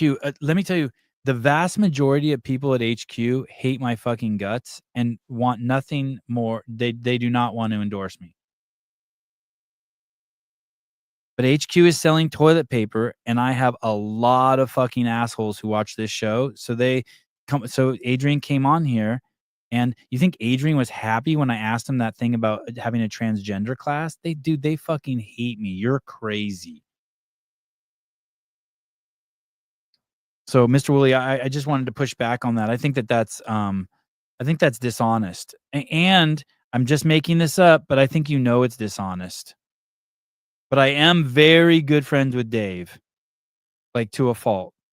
Like It's probably the only true part. Yeah, I'm very loyal to Dave. And I've said it a million times on this show. It's like recently I was sucking Dave's dick and someone tried to stop me and I like had to like push them away. You went deeper? Yeah, I went deeper. I bit. Sunk my teeth in. Jesus. So like you're crazy. And there's no one who's been more critical. I mean, that's the funny part, right? People think that the athletes are being critical of HQ and not doing the Open. No one has been more critical than myself and the boys in the locker room. I mean, Hiller has made Pat Vellner and Fikowski look like they're lovers of CrossFit for what he said. And so have I. And so to think, it's like no one in their right mind who watches this show is believing anything you're saying, Wooly. And hey, and listen to this. I will cut you some slack, Mr. Wooly, if like that might be your perception, but it is truly wrong. I would imagine that level of support makes most fearful of pushing back because they know he has no fear of getting dirty and is emboldened by the support he gets from HQ. So I have no fear of getting dirty. You're right. But I do not get any support from HQ. Like none, dude. Like, don't you listen? I want to tell you this. And John, I think you know this. And I'll try to say it as gently as I can. Out of fairness to you and to the situation. I often talk about how you tattled on me to HQ. And I know you either you and I discussed or you discussed with someone I know. I can't remember, but it's been a couple of years. But you claim that you went to HQ about I got accepted to do the behind the scenes at the games 2 years ago for the first time in forever. And your story is that you were basically happy that I was doing it and you were glad I was doing it, but you wanted to warn HQ that there could be some fallout. And it wasn't that you didn't want me to go there, but that you were concerned that HQ would have some fallout. So you wanted to educate them on sort of my position in the community. Okay. So let's just say that's true. And the way I present it is that you're a tattletale. I think fine. Yeah. I'll go with what you're saying. Okay. But after you sent that correspondence to Don, he sent out a 4-page email, dude, explaining to everyone at HQ that I am in no way fucking affiliated with them. Like none. And I am still in no way affiliated with them. Like zero, other than my deep and passionate love for the TDC. That is it. And so to say that I get support from them, and then to go back to this thing, the thing is that I don't think people understand is, and probably I think you maybe understand more than anyone, John, is that I'm not worried about engagement at all. I do not make I do from my regular life barely scrape by enough in my day-to-day life to have a 2016 Sienna and a 2014 4Runner that I can put gas in. I have enough money to, buy avocados. Don't really have enough money like to go on vacation. I can't like go to like unless someone's going to take me. Like I can't go to like to Hawaii or take my family like to Egypt to see the pyramids. But so I'm just doing me, and I'm 52 and I'm just focused on raising my kids and kind of having fun. And so in that way I am emboldened and I'm not afraid, and I'm kind of living out this fantasy of wanting to be like the next Rodney Dangerfield, even though, or who is the other guy who smokes cigarettes like this? What? I have no idea. Jack be nimble, Jack be quick. Jack got fucked by my big old dick. Hey, who is that? Andrew Dice Clay. Yeah, so, and it doesn't make my mom proud. And it makes it difficult to navigate the land of Jesus. But I do think that you have, I think that that's an unfair. I think you unjustly. I don't know what you know or I know, but anyway, I appreciate you making the post because then at least it gives me a 10-minute bit on this show. So I thank you for that. And oh yeah, there it is. Oh, that's celery. That's cool. And although I don't have any direct prayers for you, like for a bigger dick or more money, I do pray that God works miracles in your life and brings you happiness. Okay. Next slide from Mr. Woolley. And I'm thankful that you give me content for my show. Does your post about lawyering up have anything to do with the last Kill Taylor episode? So this was, and I talked about this with Jake Lockert for those of you who heard it, which was kind of funny.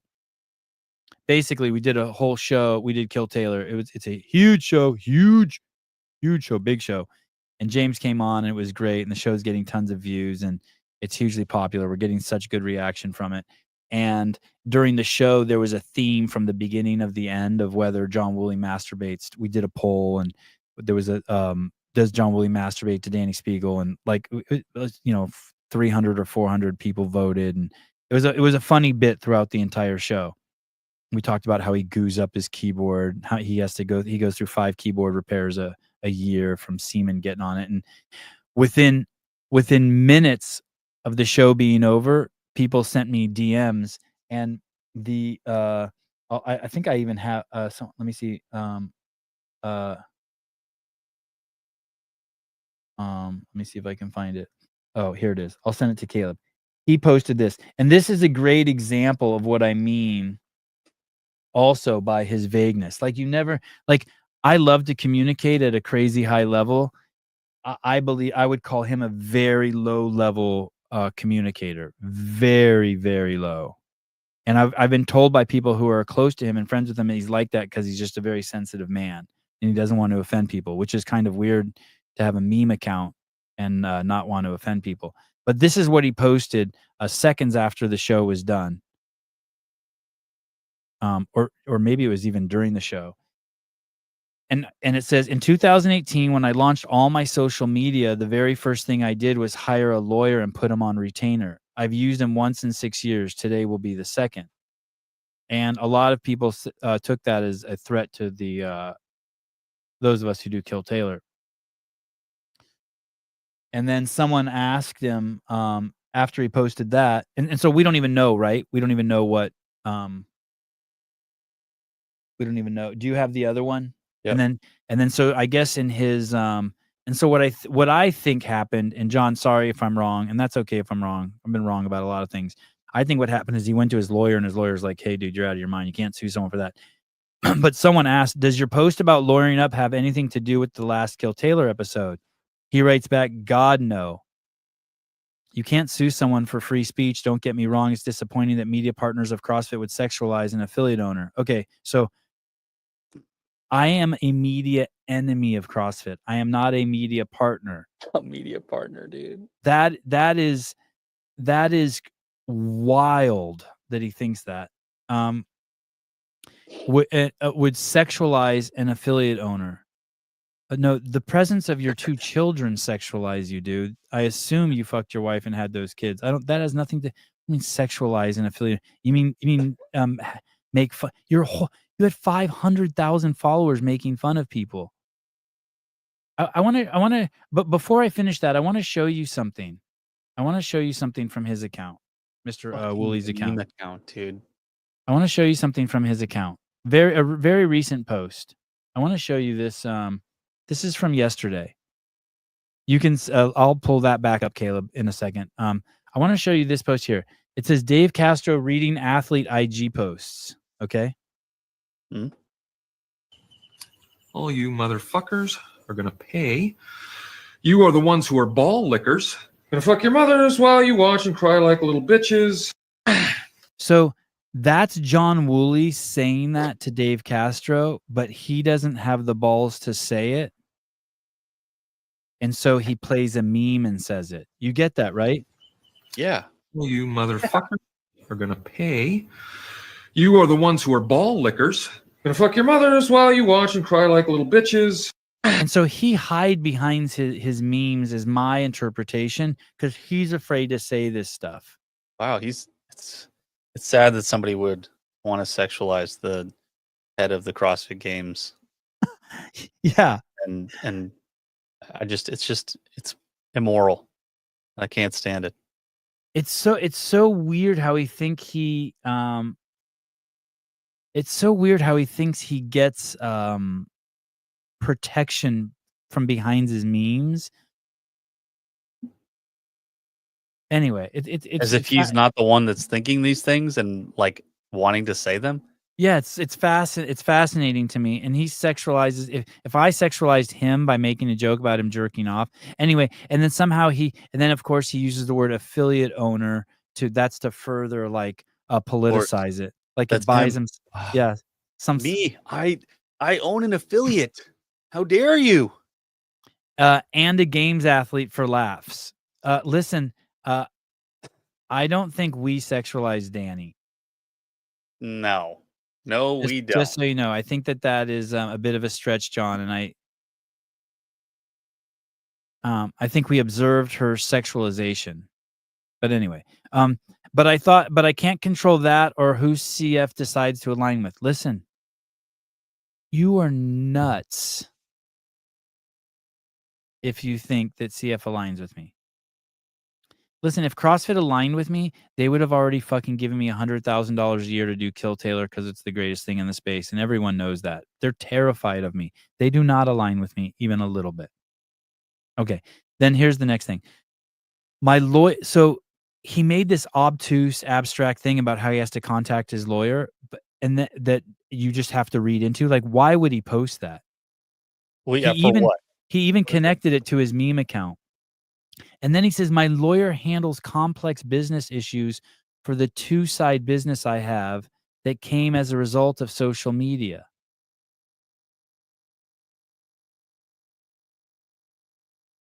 For the two side businesses I have that come as a result of social media. Oh, okay.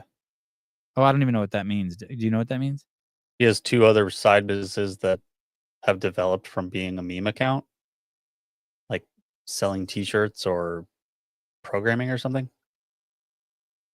Oh, Jake Chapman says he's a cam girl. Oh, you think you could like our listener Cameron? You think that you can pay money like an order from a menu of Wooly doing things? He has a nice body. I saw that picture. Yeah, well, I mean, his best friend, the CrossFit Games athlete Danny Spiegel, has one, so I think that it's feasible. She could have convinced him. Hey, I'm making good money. Yeah. Anyway, Mr. Woolley, I think that those posts are misrepresentation. I appreciate the discussion. I think those are misrepresentation, and I also think that you did that on purpose. I think you misrepresented on purpose, which is a little below you. That's sort of my shtick.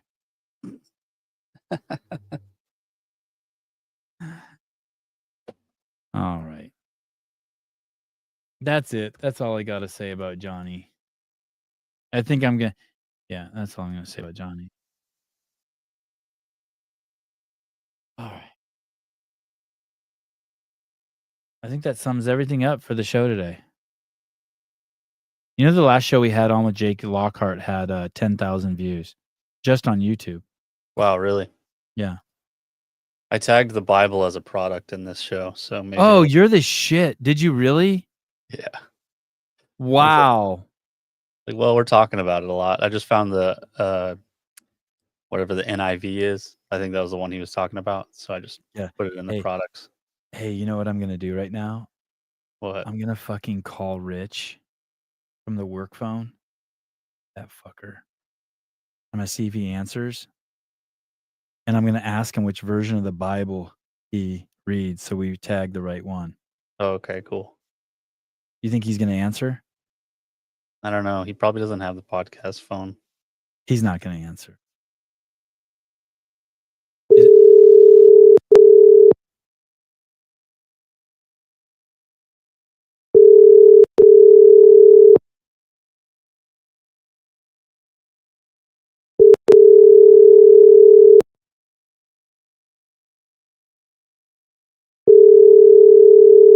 Dude, his phone rings like it's a European phone. Why does he have such a weird ring?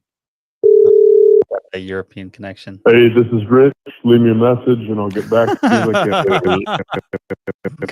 That's my fault. Oh, that's my fault that the ringer's all messed up. It's the roadcaster acting weird. Oh, okay. Hey, this is Rich. Please leave a message. There you go. Point Sevy. I told you you'd answer. Yeah, which Bible? Maybe I'll call let me call I think it maybe was I'll NIV. Oh no. Ty says ESV. What's the ESV? Let me call Jake. Jake Lockert. Let me call Jake. I'll call him on this phone.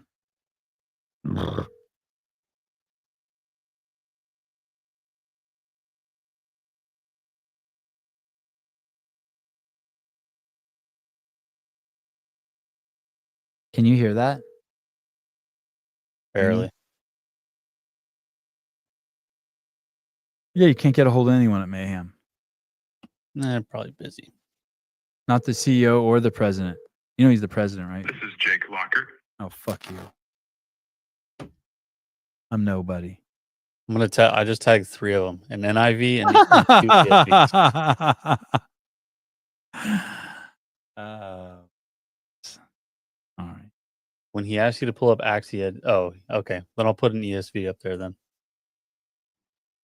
I don't want Elon having. I don't want Elon Musk having my social security number, but I'll give it to the IRS and my job and the bank and the hospitals and the university and colleges, the mortgage companies, the insurance companies, the credit card companies, the financial advisors, and the car dealership. I'd rather them have it because I know that they're definitely prone to data breaches every single year. The mind of a liberal is so amusing.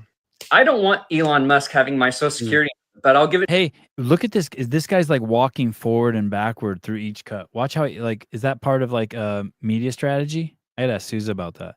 Yeah, I saw this thing. It's like I think it's like how to make a hook. Yeah. That's like when you start a video, if you're just like stepping out of your house, or like you like sit up out of bed, or you're like moving your phone at your face, that kind of thing. Like if you do something like that, then people are more subjected to watching the whole video, or like staying watching. Yeah.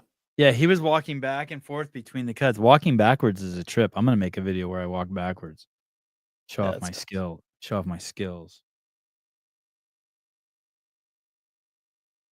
See what's this one I got? Oh man, I have just horrible shit. I don't have anything fun.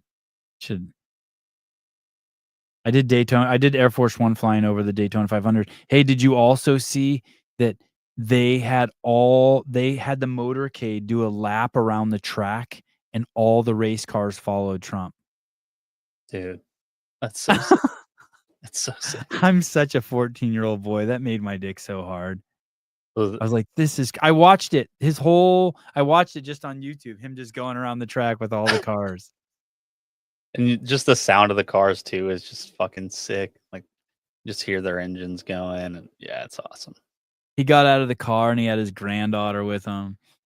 Damn. Yeah, it was so cool. So sick. All right, my wife made me a coffee. I didn't even drink it.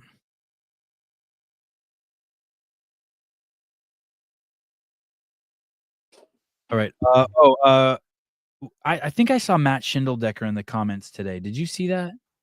Yeah, he did. He said that he wanted to talk about the Bible. Oh, he did? Yeah. He said, oh no. He said he had a God story. Because you were asking Jake about if he had a God story recently. Like just some sort of intervention or whatever you wanted to call it. And he said that he had one recently. I think it was like on Christmas time. So he hadn't talked to you in a while. He said he wanted to talk about it at some point. I would like to lead us through a prayer. Oh, what's this?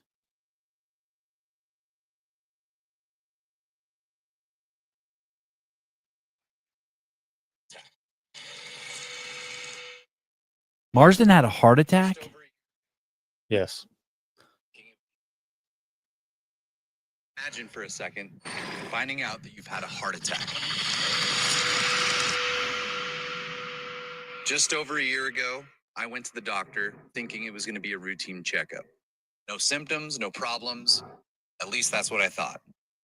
What I found out, let's just say it left me questioning everything. They told me that my heart was overworking itself. That 15% of the time, it was beating when it wasn't supposed to. At first, I brushed it off. I mean, I work out every day. I have to be. Wow. My first thought is don't trust doctors. Or he got the vaccine. Both. Holy shit. That's the most sober I've ever heard Marsden. He's usually like, kind of. I've never heard him talk. Yeah, I've never heard him talk like that. And I worked with him for years. Well, I'd be tripping pretty hard too if that was the case for me. Yeah. Don't go to the doctor and find out shit. Okay. John, I truly do pray that you have a great day, happiness, that you find synchronicity, love, joy, God. You have a great day. So does everyone on the podcast. Everyone close their eyes. Home. See the beautiful bald man. Send him a big heart. Give it to John. This one. I don't think you're supposed to pray for Caleb. You had one eye open. Yeah.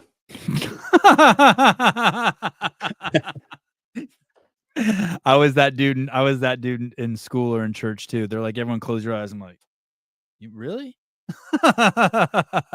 Why?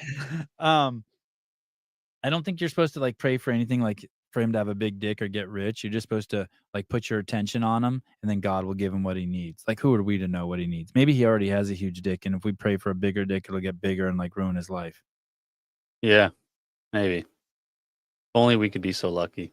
CrossFit, and I hope no one says anything about outdated aircraft to you, John. Are you fighting with CrossFit about aircraft? I'm fighting with somebody about aircraft. Oh. Don't fuck with me on aircraft, dude. I know what I'm talking about. Brianna, does your dildo have a charger? I've lost mine, and it's a unique charger unit. I'm gutted. All right. I'm going to go to my computer now, Jake Chapman, and send you an email. I cannot believe you have a Hotmail account. That really makes me unsettled. And I'm going to get you access to StreamYard.